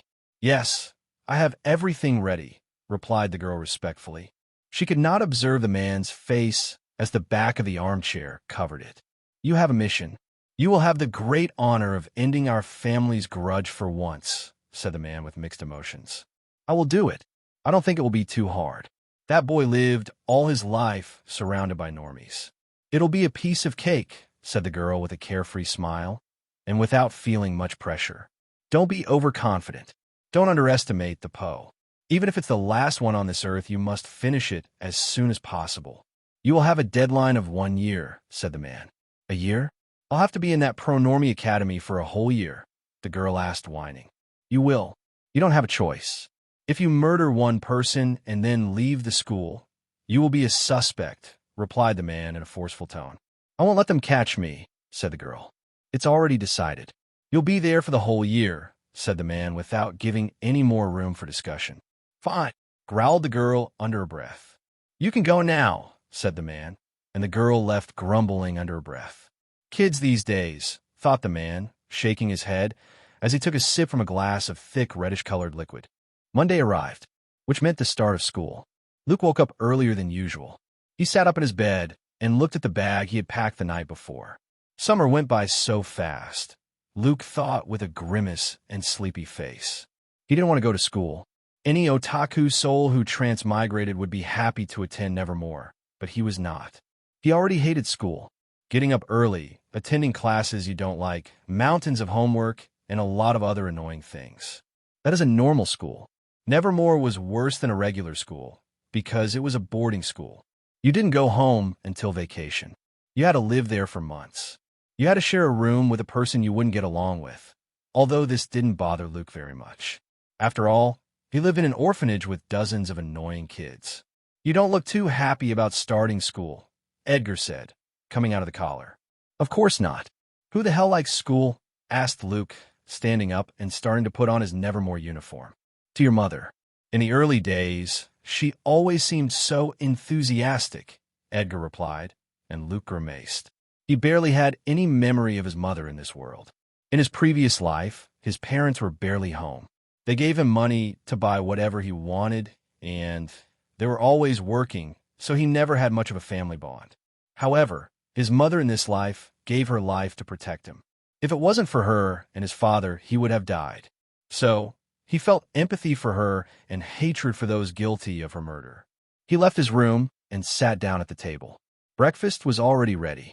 Natasha sat sipping coffee while checking her cell phone. I won't have these delicious breakfasts anymore, Luke thought regretfully. He had to admit that Natasha was an expert cook. Plus, she cooks his favorite dishes for him. Why that face? Asked Natasha, looking at Luke. The strange thing was that her mouth didn't move. Her lips were still closed. Luke looked up from his delicious breakfast and looked at Natasha. He had clearly heard what Natasha asked, even though Natasha didn't speak. This was the telepathy he had developed over the last while. He never thought he could communicate through his mind with another person. All he had to do was to create a mental link with the person who did not have telepathy so that this person could talk to him whenever this person wanted. The link is limited by the telepathic abilities of the caster. Currently, Luke can only converse telepathically with a person who is within 3 kilometers of him. This is more than enough distance for a person in the same room and is the result of his training. Both Edgar and Natasha could not believe how fast he was progressing. Another thing to keep in mind is that the link has a certain lifespan. If it is not renewed, the telepath must create another link to continue connected and be able to converse through the mind. Luke's current time was 20 days. After that, he must see Natasha and recreate a mind link so they can continue to converse telepathically. According to Edgar, Luke's mother could create a link with a lifetime of a couple of years and a distance of 500 kilometers. The Blue Aura's abilities were not only limited to mental communication. There is also photographic memory and many more useful and powerful abilities. Do I have to go to Nevermore? If we are separated, it will be more dangerous, Luke said without moving his lips. Since he mastered this skill, they talked this way with Natasha to practice. You must go. By now, they must be aware that you are in Jericho. If you don't get into Nevermore and stay here, they won't stay put. It will be dangerous. Your father was safe in his time at Nevermore, Natasha replied as she ate. Thanks to telepathy, she could eat and converse at the same time. On the other hand, it is important that you get the link to a distance of 15 kilometers. As for time, I can make regular visits with Larissa's help to replenish it, said Natasha. Yes, said Luke without so much encouragement. He knew he had no choice but to attend school. As for the 15 kilometers, they needed it because that was the distance from Jericho and Nevermore Academy. If Luke could get their link that distance, they could communicate with Natasha while he was at Nevermore. This way they can converse at any time and instantly if something dangerous happens. Much more effective than a cell phone. In such a short time of training, you have already achieved a distance of 3 kilometers and a lifespan of 20 days. You have a great talent, Natasha said with sincerity and surprise. Natasha considered Sophie as her older sister, Luke's mother, although they did not have a blood bond. So, she knew telepathic abilities very well. Sophie was a very talented telepath and was not as talented as Luke was at her age. Besides, Luke not only trained his blue aura, he also possessed a yellow aura and spent time training for that aura. So, he dedicated less time compared to a person who can dedicate himself to training the only aura he possesses. Another thing to note is that Luke started training his telepathic abilities at an advanced age, as he lived for 13 years in a normie orphanage. Sophie, on the other hand, trained her blue aura from an earlier age. I know, Luke said smugly. His talent in the yellow aura was greater, although this was because he awakened it much earlier and used it more regularly. With that attitude, you won't get friends, said Natasha. She had noticed that Luke was odd, though to think this of an outcast was odd in itself, and even more so if he was a member of the Poe family. However, Luke was 14 and odd even by teenage outcast standards. I don't need them, Luke said with a grimace and continued to eat his breakfast in silence. The only friend he had ever had in this world betrayed him, and because of him, he was expelled from normie school. After breakfast, Natasha called for a cab. They loaded up their luggage and headed for Nevermore Academy. The cab driver seemed a bit scared to take them to Nevermore Academy. It seemed that there was still prejudice from normies towards the outcasts, or rather weirdos of society. With a good payment, everything was arranged, and he decided to accept the trip. The ride was about 15 minutes. Again, he could see the Gothic and imposing architecture of the academy. Only this time, there was a large number of people, unlike the first time it was empty. The door was open, and the students were herding in with their parents or friends. Remember to train. I'll investigate those Spellman bastards, Natasha said through the mental link. Luke nodded as he got out of the cab with his luggage. After saying goodbye briefly, Natasha returned to Jericho with the same cab. Luke looked at the sea of people and students entering the academy. With a slight frown on his hands, he held his luggage. Unlike the boys and girls entering with their parents, he was alone, though this was not what bothered him. It sure is moving. Come on, walk. Maybe you'll get a girlfriend or something, Edgar commented in a mocking tone. Luke grunted and started walking toward the grand entrance to Nevermore Academy. He still could not converse telepathically with Edgar. Since he was a ghost, the degree of difficulty was higher. Since they functioned differently than a human or something like that, Edgar explained to him. He could observe a large number of students. Unlike him, most of them had expectant faces, smiling and waiting to start a new stage in their lives. Why do they all look so normy? Luke thought, walking around and observing the students. Even physically, there wasn't much difference from the normies. Only the faceless outcasts were different. They have no features on their faces. That is to say, they do not possess mouths, noses, and eyes. However, on their faces, you can discern the shape where the eyes, mouth, and nose should be. They do not have a flat face. What the hell is their advantage? I'd rather be a normie, Luke thought in disgust, looking at a group of 3 faceless students. Maybe they have some secret ability or something. As he brazenly watched the faceless ones who were oblivious, Luke heard a voice near him. "Are you Luke Poe?" asked the tone of voice that belonged to a girl. "Yes, I can't be wrong. I follow you on Instagram," added the girl in a loud and enthusiastic tone. Luke turned his head and could see a girl with blonde hair and blue eyes. Her hair has blue highlights and pink highlights on the ends. She has light freckles and different colored fingernails. She is wearing the traditional Nevermore uniform and is from the same year as Luke. Enid, thought Luke with surprise. He never thought he would meet one of Wednesday's main characters so quickly. More surprising was that he didn't have to do anything. Enid was looking at Luke with a big smile and a cheerful aura that seemed to envelop her in a shield of light. Completely different from Luke's aura and unfriendly face. "Yeah, it's me," Luke replied after a few seconds. Enid was cuter than the memories he had, and he had a photographic memory. "I knew it. Wait a minute," said Enid as she started digging through her backpack. After a few seconds, she pulled out a book that Luke recognized very well, Carrie. She already has Carrie, thought Luke in surprise. The publisher had gone to great lengths and brought Carrie forward for publication. Last week it was published. Luke had to attend Jericho's largest bookstore to promote the book and sign autographs, even though he wasn't really looking forward to this. In just 1 week since Carrie was published, Luke's popularity on social networks increased a lot, reaching 25,000 followers on Instagram. "Can I get an autograph? I'm one of your first fans. I couldn't attend the first book signing because I live in San Francisco," said Enid, justifying herself. "My fan?" thought Luke with a strange look on his face. If he thought about people who liked the book, Carrie, he wouldn't think Enid was one of them. Her happy aura didn't fit Stephen King's horror literature or well his horror literature. "Sure," Luke replied, taking the book and pen Enid gave him. The shame he felt for signing a book he plagiarized was getting further and further away. The more books he signed, the less shame he felt. "Sorry, Stephen. If you want revenge, I'm ready to face your avenging ghost," thought Luke, finishing signing and handing the book back to Enid. "Thank you," said Enid, looking at the signature with a big smile and sparkling eyes. "You're welcome," replied Luke, looking around. He noticed that many people were pointing and whispering to each other as they watched him.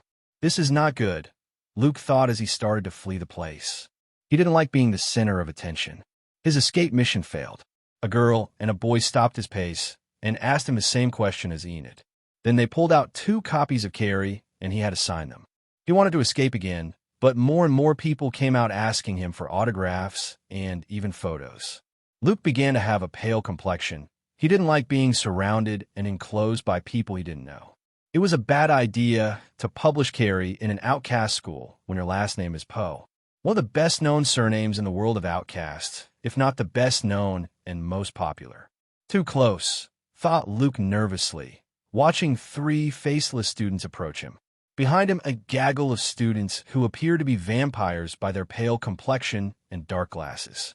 There was no room to escape. He was surrounded on all sides. and they all already had Carrie's book in their hands. How the hell did they buy it so fast? At one point, he felt someone grab him by the wrist, and he started to run, so he had no choice. As he ran, he dodged students while being guided by the person who saved him. They turned several corners and came to an almost empty place. "Sit down," said the person who helped Luke escape. Luke, who had cold sweat on his face, sat down on the bench. He felt his pulse racing. He was not good with crowds around him. In his previous life, he was an otaku who barely left the house. Damn, what a pathetic weakness, Luke thought with a frown. After a few seconds, he regained his composure and looked up. The person helping him escape was Enid, who was looking at him worriedly. "Are you okay?" asked Enid, approaching Luke. "Yeah," replied Luke dryly and lightly, pushing Enid away from him. "Really? Your face is pale.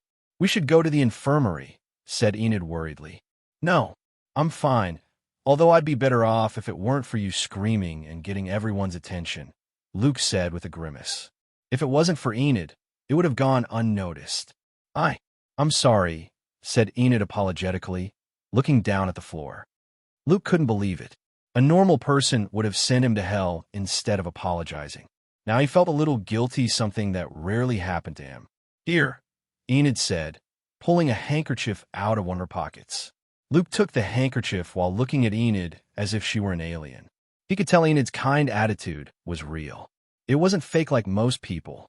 Luke began to wipe his sweat with the handkerchief. Enid sat down next to him as she looked at him out of the corner of her eye. "Thank you," Luke said after a few seconds and with great difficulty. "It's just a handkerchief," said Enid. "Not for that. For helping me out of there," clarified Luke. A bright expression returned to Enid's face. "You're welcome, although you're right. If I hadn't made such a fuss, you wouldn't have been in that situation," Enid said, returning to her cheerful and radiant mood. "Well, with the handkerchief, we're even." "I'll get it back to you later," said Luke as the handkerchief was with his sweat on it. "Don't bother, I'll clean it up," said Enid, holding out her hand for Luke to return the handkerchief. "No, it's sweaty, and you gave it to me clean. I'll clean it later and then give it back to you," said Luke without giving her the handkerchief. No, I'll clean it. Give it back to me," said Enid as she began to struggle with Luke to take the handkerchief from him. "It would be rude to give it back to you in sweat," said Luke, trying to force himself so Enid wouldn't beat him. "That's fine. I don't mind the sweat. I'll wipe it off," said Enid stubbornly as the struggle continued. Enid won after a few seconds of struggling. Her strength was monstrous. Luke couldn't compete with her, so he ended up losing the handkerchief from her hands. Her strength is no joke, thought Luke in surprise as Enid put the handkerchief away with a smile, as if nothing had happened. "How do you have so much strength?" asked Luke, even though he already knew the answer. "I'm a werewolf." "Well, rather, a female wolf," Enid said, putting a finger to her chin as the ending was confusing. "She already has superior strength without needing to transform," thought Luke. It wasn't strange for a werewolf or werewolf to have a superior body in terms of physical strength. "What's your name?" asked Luke, even though he knew it so far he didn't ask her, and it would be weird if he suddenly knew her name. "How clueless of me not to introduce myself," said Enid, holding a hand to her head. "I'm Enid Sinclair. I'm starting 9th grade this year." "Nice to meet you," added Enid with a big smile and extending her hand. "So she's my age," thought Luke, which means Wednesday is also the same age as him, which leads to the canon starting in 2.5 years. "Luke Poe, also a 9th grader," said Luke, accepting Enid's handshake. "It won't be long until the entrance ceremony," Luke thought, looking at the time on his cell phone. "We should get going." "The ceremony will be in the central courtyard," commented Enid, looking at the time on Luke's cell phone, who nodded slightly and got up from his seat. Luke didn't know his way around Nevermore. Enid, on the other hand, seemed to know the school better than he did, so it would serve to have her as a guide. Although it was a short walk, Enid was like a parrot. She kept talking and asking Luke questions. It was the first time he had met someone so cheerful and enthusiastic. It was exhausting. She talked to him a lot about Carrie, giving him her opinion and asking him about a lot of questions she had. They arrived at the central courtyard, which had a lot of grass in the open area and a large tree. It was surrounded by the school buildings. There was a large arrangement of folding chairs for the students to sit on. Most of the seats were taken. Luke and Enid sat in the back rows next to each other. Luckily, no one recognized them anymore. On the stage they had set up for this occasion came Principal Larissa, who as always was appropriately and professionally dressed. "Welcome to Nevermore Academy, to the new students. Welcome back to the students who passed the year," began Larissa with her speech. 2 weeks had passed since Luke started classes at Nevermore Academy. Things had calmed down compared to the beginning, especially the attention he was getting. He was famous and popular for 2 reasons. On the one hand, because of Carrie, who was a smash hit or so his publisher said. On the other hand, because of his last name, Poe, a very famous surname at Nevermore Academy. His great-great-grandfather, Edgar Allan Poe, was an alumnus of Nevermore Academy. He has a statue, and Nevermore's most important annual competition is named after him, the Poe Cup. His great-great-grandfather is arguably the most famous alumnus in the Academy's history. So, having the Poe surname gave you a lot of notoriety and popularity that Luke hates. The first few days were very annoying for Luke. Many people approached him because of his last name Poe and his success with Carrie, but thanks to his face of few friends and that he responded sarcastically, mockingly, or uninterestedly, his popularity was over. A great record. He drove away all the annoying flies in 2 weeks. He resumed his solitary and quiet life. The only person who kept bothering him was Enid. That girl wouldn't give up. She didn't give up on Wednesday, who was ruder and had less patience than Luke, so it wasn't weird at all. Another person he kept chatting with was Xavier Thorpe, one of the main characters in the series. He is a psychic just like Luke, and his father is a very famous psychic. He is related to Xavier because they share the same bedroom. Nevermore contains 4 bedrooms. Luke is in the Ravenloft Hall, which has several rooms and a common room. With Xavier, his room is spacious. The walls are covered with dark tapestries, 2 closets, 2 bedside tables, and 2 canopy beds covered with black silk sheets and bedspreads embroidered with raven motifs. A tall window lets in a dim light, which filters through heavy black velvet curtains. Each has a carved wooden desk in the corner of the room, where Luke props up his MacBook, books, and so on. Unlike Luke, who is antisocial and apathetic, Xavier is popular with his classmates, albeit in a different way than the standard normie. For Luke, Xavier seems like an edgy artist. The subjects at Nevermore were varied. There were subjects for every type of outcast, such as werewolf reproduction focuses on werewolf biology and anatomy, as well as transformation control and full moon management. Gorgon anatomy, study of the anatomy and special abilities of gorgons, including managing their ability to turn others to stone with their gaze. Blood and nightlife studies. This subject focuses on vampire biology, vampire history, and culture, as well as mastering vampire abilities and how they will develop. Psychic powers. Subject focused on the study and understanding of students' psychic abilities and development. These subjects were divided into 2 classes. The first class was the theory class, which all students were required to attend. Luke was to attend classes on werewolf reproduction, gorgon anatomy, etc. It didn't matter that he was not that type of outcast. This was to learn about the types of outcasts, their history, characteristics, culture, behaviors, etc. Once the theory was finished, there was the practical part, which was specific. In werewolf reproduction, you could only attend if you were a werewolf, in the case of Luke not, since it makes no sense to practice when he can't transform.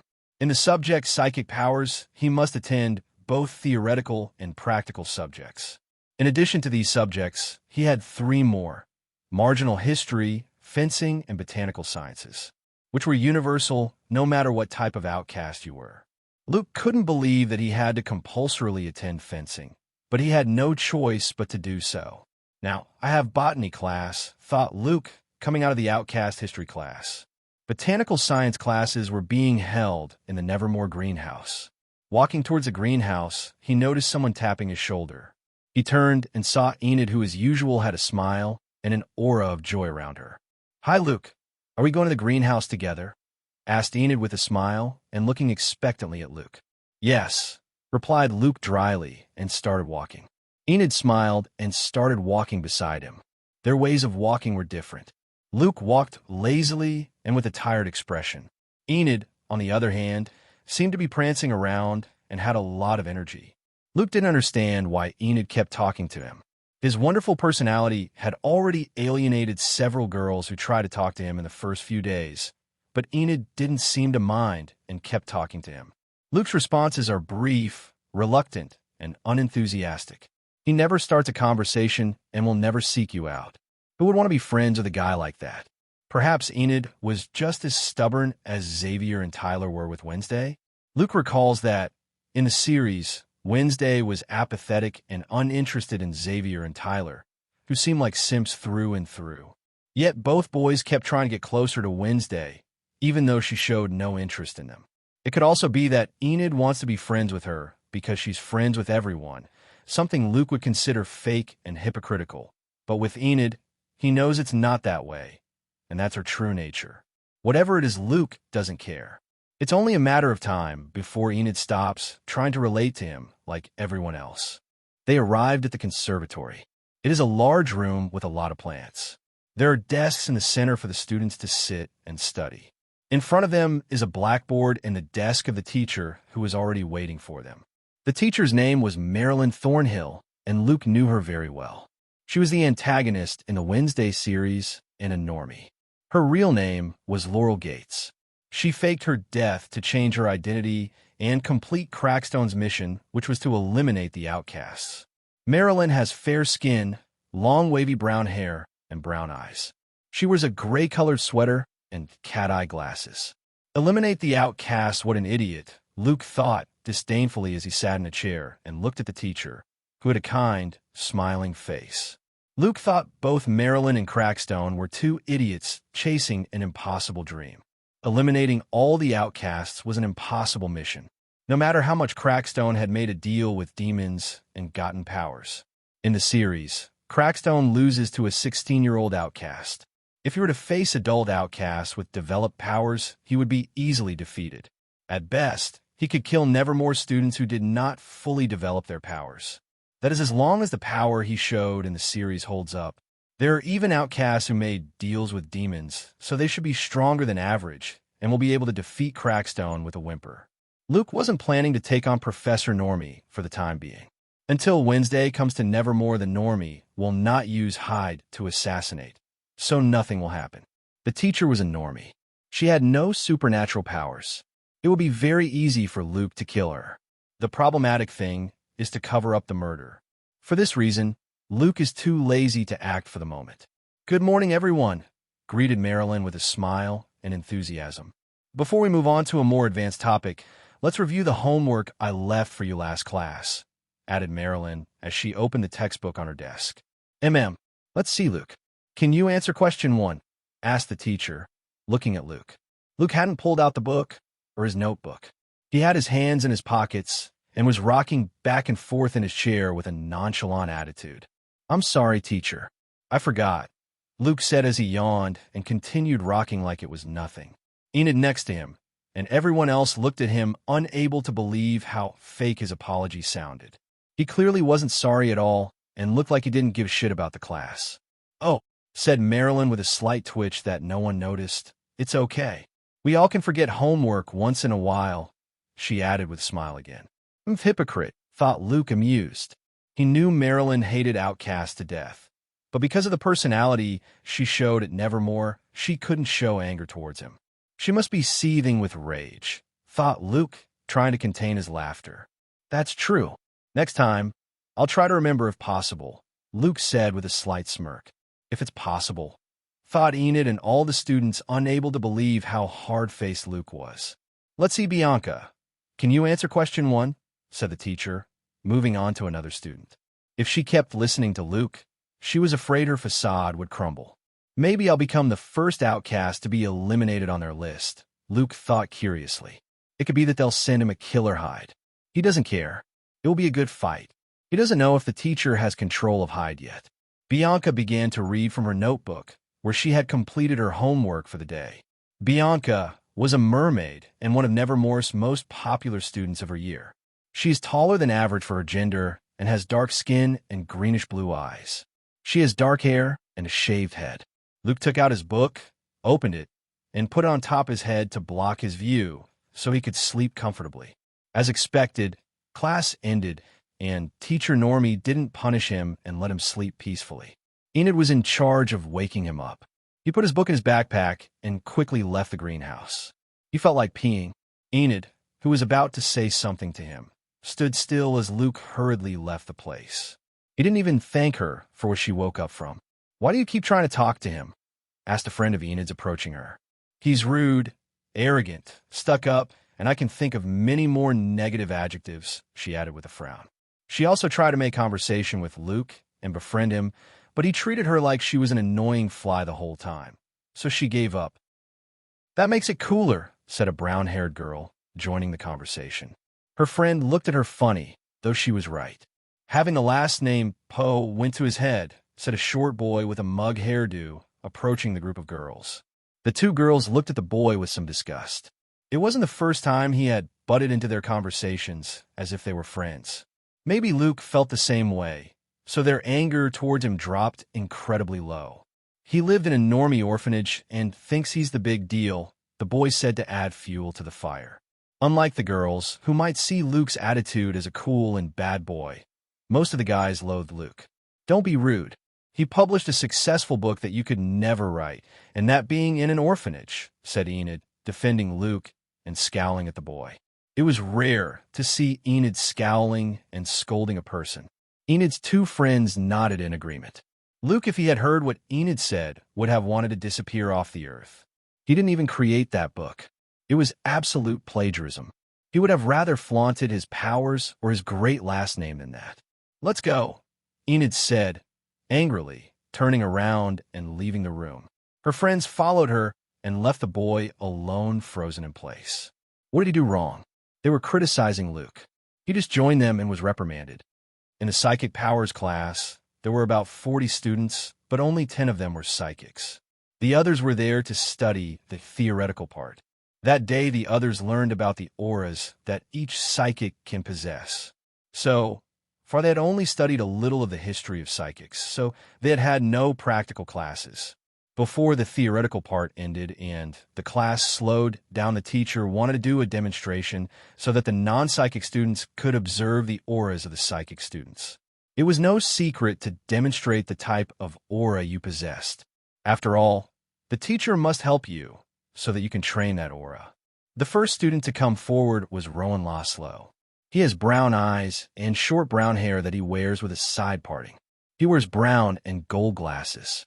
"I am a psychic with a yellow aura," said Rowan, nervous about being watched by everyone. "Try to move these books. Each one weighs about 5 kilograms, said the professor, pulling several books off a shelf and placing them on the desk. The books had over 1,000 pages, a particularly thick and sturdy binding, and a leather-reinforced hardcover. Luke was the first time he had seen such heavy books. Rowan nodded, and with the help of his hand began to try to move the books. 8 of the 10 books lifted and floated up to his head. He held them for several minutes until he could no longer, and they fell, making a thud on the desk. 40 kilos, a great sum, praised the professor with a smile and clapping his hands. The whole room joined in and applauded. Luke clapped lazily. He wasn't surprised. His weight limit was currently 180 kilograms. In a state of rage, he managed to move a 2-ton truck for a moment. Thanks to that episode, his maximum weight increased. Before that incident, he could move about 100 kilograms in total. After moving the truck, he increased to 150 kilograms. During training with his great-great-grandfather, he was able to increase another 30 kilograms to 180 kilograms. Luke, your turn. Since we're with books, we might as well take advantage, said the teacher, looking at Luke, and all the attention of the class was on him. Everyone wanted to know what Luke's abilities were. The last descendant of the century-old Poe family. Many kids looked at Luke with smirks. They had all heard that he lived in an orphanage. Hopefully, he could move a book or two. Luke lazily got up and walked with his hands in his pockets to the desk. They all knew he possessed a yellow aura, as the professor had asked them earlier. He didn't say he possessed a blue aura, as it was better to keep a secret or two to himself. 50 kilograms in total. Luke thought disdainfully looking at the books. Moving the shit garbage cans was more challenging than this. Without taking his hands out of his pockets, the 10 books began to float in a matter of seconds. He just needed to look at them. He didn't need to help himself with too focus like Rowan did. The professor and everyone else watched with wide eyes. The books began to circle Luke, who continued with a nonchalant look on his face. Luke smiled internally. He taught a lesson to the idiots who spoke ill of him behind his back. He had heard some disparaging remarks about him. Now, they knew a little of his power. Luke made the books fly neatly back to their former places on the shelf. The presentation was over. An excellent control, commented the professor, recovering from the shock. With this simple demonstration, he knew that Luke's weight limit was well over 50 kilograms. Luke nodded slightly and returned to his seat as he was watched by the surprised faces of his classmates. A 14-year-old at the intermediate level, thought the teacher, looking at Luke and moving on to the next student. The next psychic to get up was Xavier. In his arms, he carried a notebook and a black pencil. Bianca looked at him with a smile and rested her chin on her hands. "As you know, my aura is sky blue," said Xavier, leaning his notebook on the desk and opening it. "Sky blue aura," thought Luke with narrowed eyes. In the initial explanation Edgar gave him about auras, he said nothing about the sky blue aura. Later, he explained to him the existence of this type of aura, which would be the ninth. The sky blue aura was rare among psychics, so it was generally not counted among the main auras. Not because it was weaker, but because of its rarity. Out of every 1,000 psychics, only one would possess a sky blue aura. That is its rarity. However, it wasn't as rare as possessing a double aura. The sky blue aura was associated with artistic expression and creativity. Psychics with this aura channel their energy into their works of art, be it music, paintings, drawings, writing, etc. Luke remembers that Xavier could make his art come to life. Without wasting any more time, Xavier drew a spider in his notebook. Within seconds, the spider came to life and emerged from the paper in 3D form. Everyone was amazed at this. The spider was moving. It had life, although it looked very fragile. "Amazing," praised the professor, and the whole room began to applaud enthusiastically. "Thank you," said Xavier with a slight smile and returned to his seat. "He doesn't look very strong, but in the future he draws the hide's claw that came to life and attack him," thought Luke, respecting Xavier more. He knows that Xavier, just like him, is a person who will possess a dual aura. Also, he possesses a strange sky blue aura. Thanks to his photographic memory, he remembered that Xavier had precognitive dreams. That is a violet aura. Everyone knew that Xavier's father was a famous psychic, Vincent Thorpe. The Thorpe family was also a famous outcast family like the Poes, although they were not nearly extinct. It is known that Xavier's father possesses psychic visions that go into the violet aura. So Xavier got both his father's aura and his mother's aura. The latter must possess a sky blue aura. Although Xavier's sky blue aura ability is not very strong in the future, he could become very proficient in varied situations, including combat. The psychic students kept passing by. Their abilities were no big deal. They were barely developed, much different than Luke's. Xavier and Rowan were the best, not counting Luke. There was one girl who possessed a green aura, but she could barely heal a useless, not very deep cut at the moment. The no big deal, Luke thought. Before, when he lived in the orphanage, he didn't have a standard of his powers. He didn't know if they were strong, weak, or average, but now he knew. He was above average for his age, and by a large margin.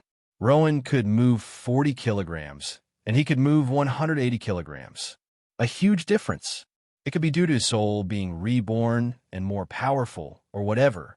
At last, Sabrina Jones called the teacher, and a girl stood up and began to walk toward the center desk. The girl was of average height with a small physique. She had short, wavy blonde hair, fair skin, bright green eyes, and a delicate figure. She had a confident smile and walked confidently to the desk. Sabrina, like Bianca, was one of Luke's most popular girls of the year. Her aura was a cross between Bianca and Enid. Kinda everyone and proud. Luke straightened up from his seat and looked at Sabrina more seriously. Earlier, the girl had said she possessed an orange aura, meaning elemental manipulation. One of the most useful auras for combat is next to yellow. He was curious about what element Sabrina would control and on what scale, though he wasn't expecting much seeing everyone else. "You may begin." "Be careful," said the teacher, as he didn't know what element Sabrina would use. Sabrina nodded vaguely and opened her hand. A spark of orange energy began to form in the palm of her hand, glowing with a hot glow. The energy condensed within seconds, taking the form of a dancing, sparkling sphere of fire in Sabrina's hand. The fireball was the size of soccer. Everyone gawked at Sabrina's demonstration as she looked at everyone with a confident smile. The temperature in the room had risen several degrees because of the fireball. "Amazing." Pyrokinesis praised the professor with awe and sweat on his forehead. Pyrokinesis is the power to generate, control, and manipulate fire. Luke looked at the fireball more seriously than before. Was there such a talented student in the Nevermore series? With this level of skill, she could have taken on Crackstone when he came back from the dead, or Hyde. There are several psychics who didn't make it out on Wednesday and could have done something against the old man that won, Luke thought. Either that, or I can't trust 100% of the series, thought Luke. With perfect control, the fireball in Sabrina's hand disappeared, and the temperature began to drop. The room erupted in applause, and Sabrina returned to her seat with a condescending smile. On the way, she glanced at Luke, but he was deep in thought. Another student at an intermediate level. "There are two monsters in this class," thought the professor in amazement. After the psychic powers class, Luke went to the room where the fencing class was being held. In the locker room, he changed clothes. In fencing, they use a mask that protects the head and face from possible blows. It is made of a sturdy metal mesh that allows good vision and ventilation in addition to protection. A padded jacket that covers the student's torso and arms to absorb impacts and protect against thrusts and cuts during combat. Gloves and pants are made of a resistant material. Gather around, everyone. We have already finished learning the basic positions and moves. Today, we will have a practice fight. Take your swords and choose a partner, said Professor Vlad. An elegant man with short brown hair and light eyes. The fencing swords they use for practice are designed to be lighter and more flexible, with a blunt tip and a blade that has no edge. Luke took the sword and watched as everyone chose their partners and stood at attention, awaiting the professor's command. A grimace formed on his face at the sight. He hated activities in pairs. He would be left without a partner, and the professor would look at him with pity while the others made fun of how lonely he was. Previously, he never went through this situation as he had Tom, but so far he didn't make a single friend at Nevermore. "Luke, do you want to practice with me?" asked Enid, approaching with a smile and dressed in her white fencing outfit. "Fine," replied Luke, more relieved, as he wouldn't be the center of attention for being a loner with no friends. The latter didn't bother him. He was annoyed at being the center of attention. Despite Luke's disinterested and rude attitude, Enid kept trying to make conversation with him. You could say that, out of all the students, Luke treated Enid better than the others.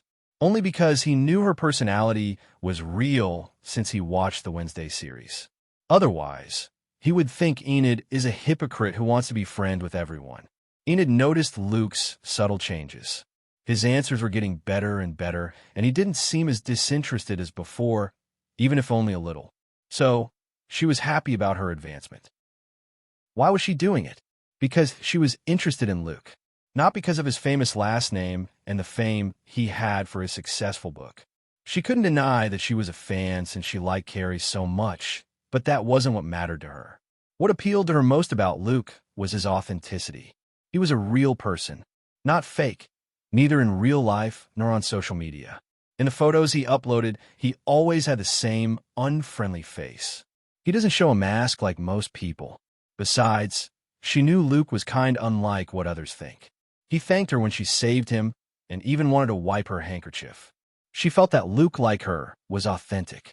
Both with very different personalities, but authentic. I must close the gap on him today, Enid thought decisively and put on her helmet. Everyone in position. Use the moves we learned. Ready? Begin, exclaimed Professor Vlad. Luke was on guard, an important position they learned these days. In this position, at any time, he could attack, defend, or move. When the professor gave the signal, he began to march toward Enid at a moderate pace.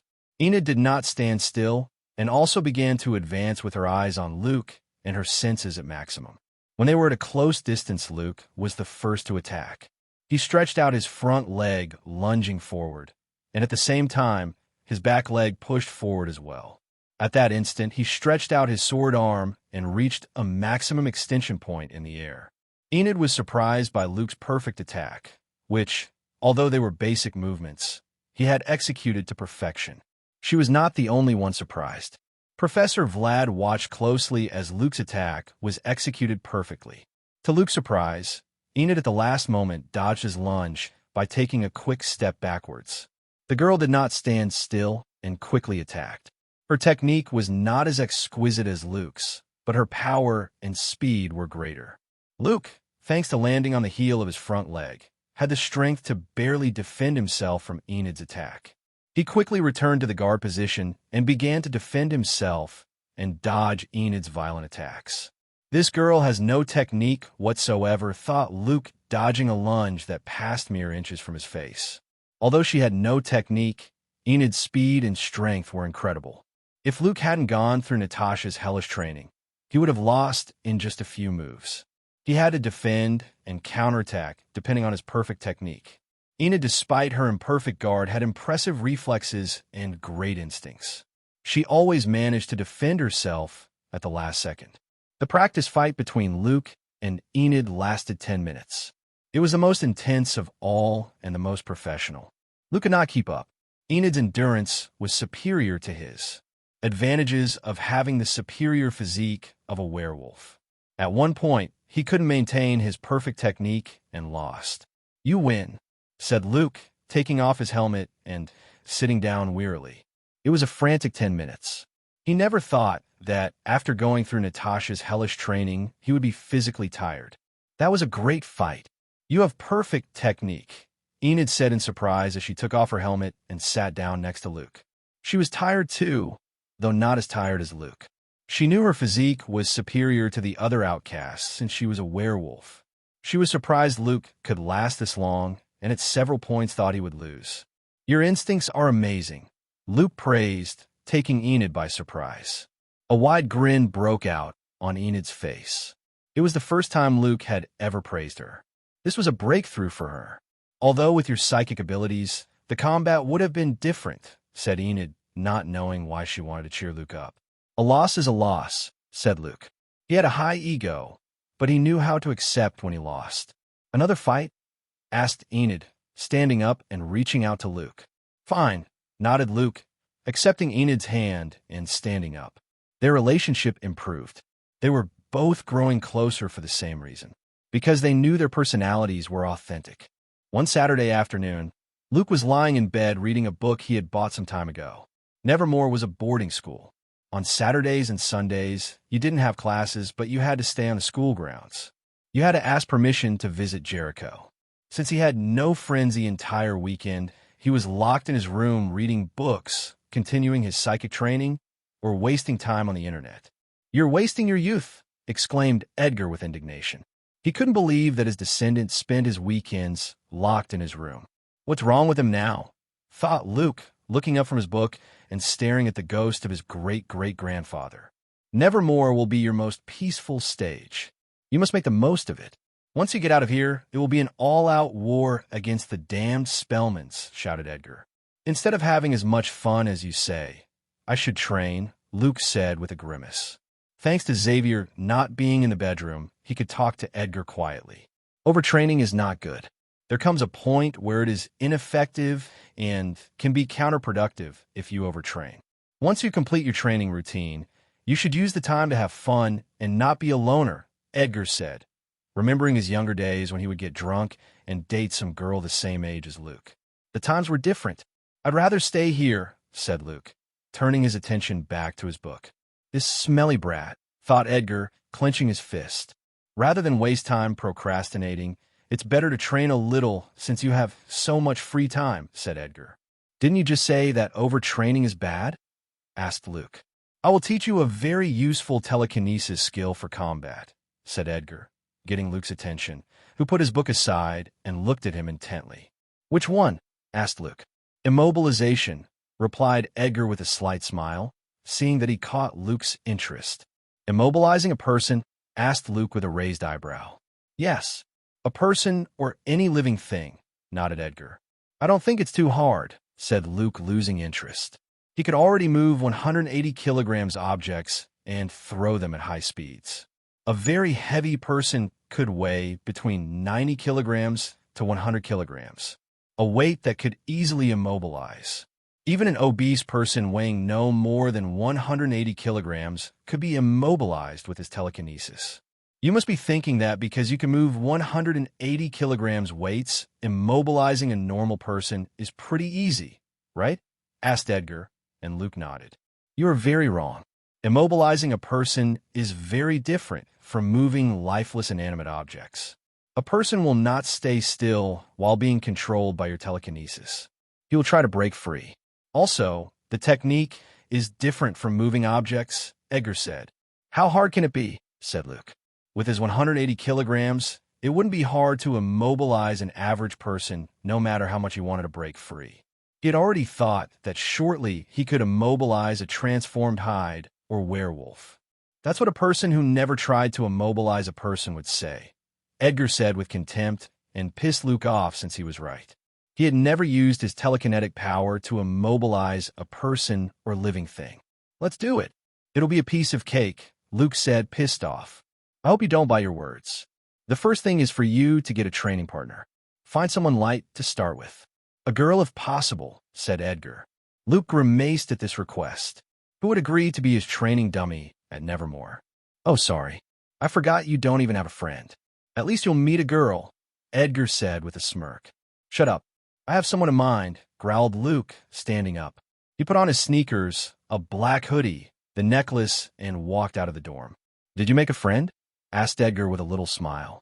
Since Luke didn't wear it when he had classes, he didn't know about the relationships he had.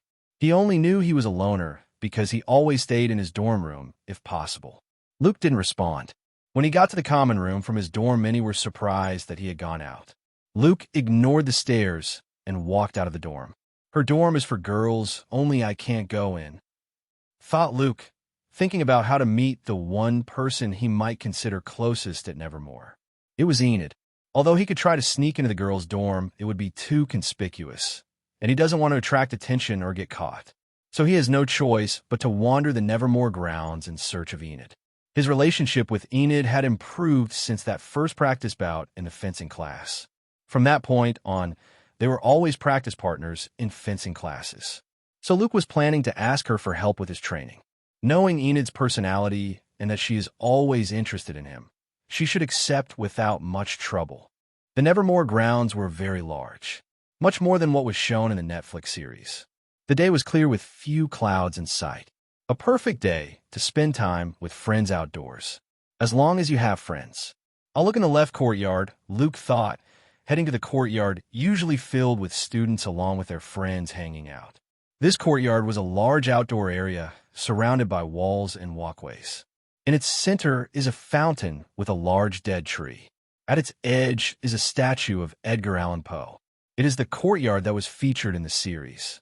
As he arrived, he noticed a large number of groups of students chatting and laughing with their friends. Near the fountain, there were several tables with benches for the students to sit at. At one of the tables, Luke saw Enid sitting and chatting happily with her friends. That's Yoko and Divina, thought Luke, recognizing the two friends Enid was chatting with. Yoko Tanaka is a very popular vampire. In the series, she had an unimportant role. Divina is a mermaid. She also had a supporting role in the series. Luke sat on a bench along the walkways and watched the courtyard with all the students chatting and laughing happily. Youth, Luke muttered. Edgar, floating next to him, came to hear him and smiled. You see, you must make the most of your time of youth. You won't be young for life, said Edgar. Why should I follow the youth that others want? Other people can enjoy their youth by reading books or wasting time on the internet. I thought outcasts didn't follow stereotypes, commented Luke, taking Edgar by surprise, as his descendant's argument had logic. You're right, but humans are social beings.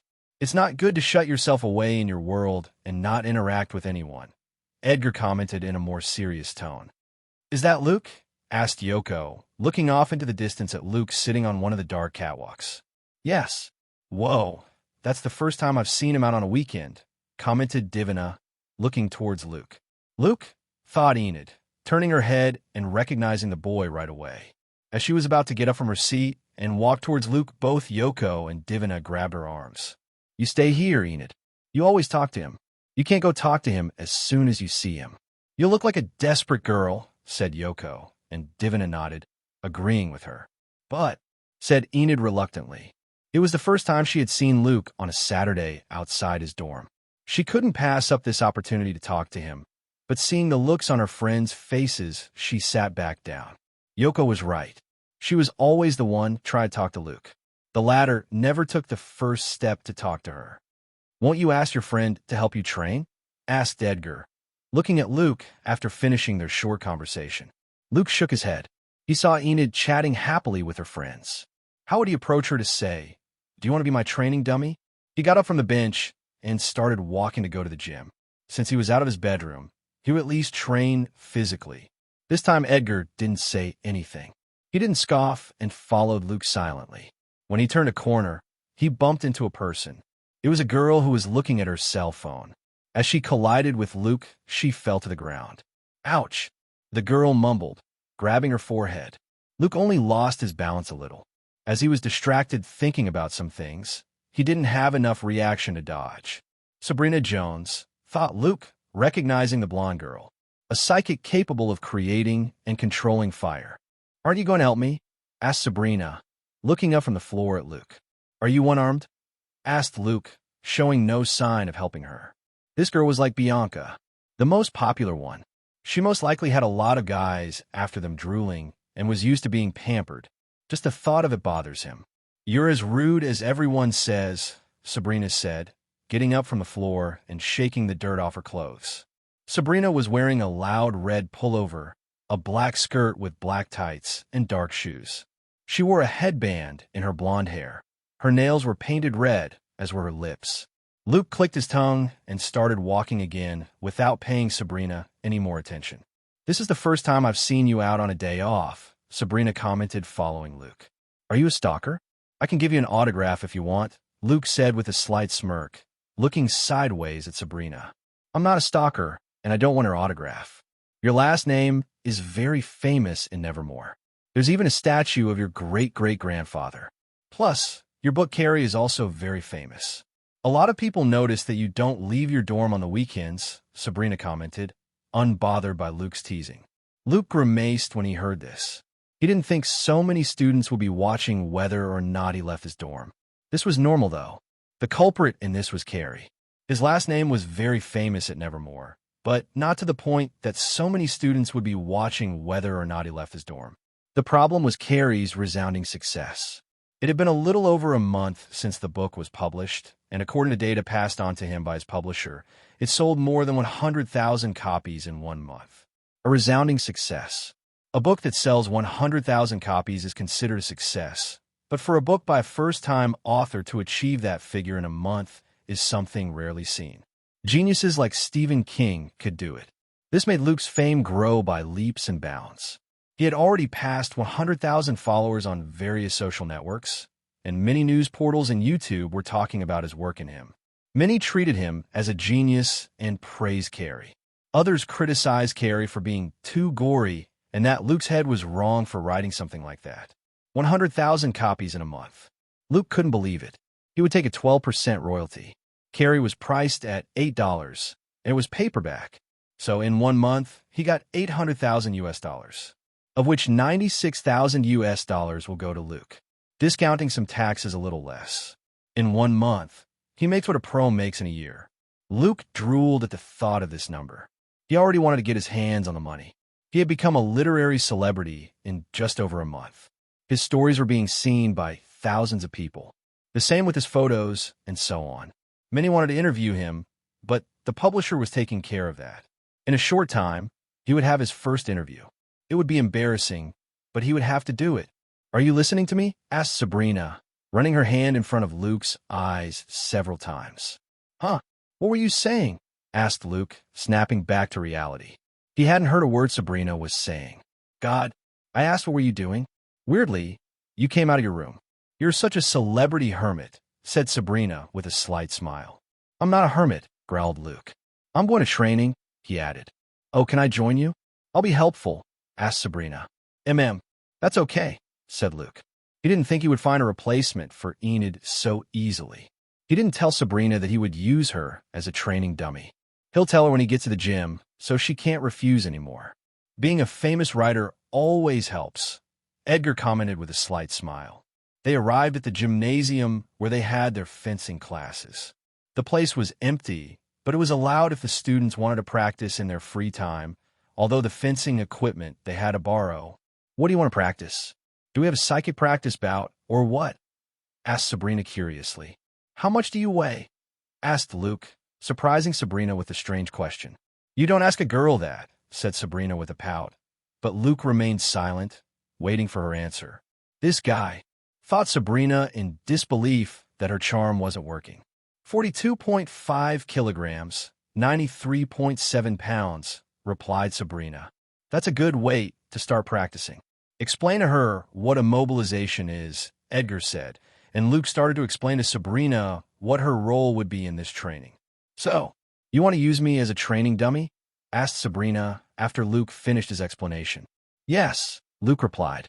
Okay, let's get started, Sabrina said, and Luke was surprised at how easily she agreed. Maybe this is why she is one of the most popular girls. First, I will try to immobilize you, but do not try to free yourself, Luke said, and Sabrina nodded as she waited quietly. According to Edgar, he first had to get used to the technique of immobilizing a person. Luke didn't understand much, but he followed the instructions the ghost gave him. Concentrate.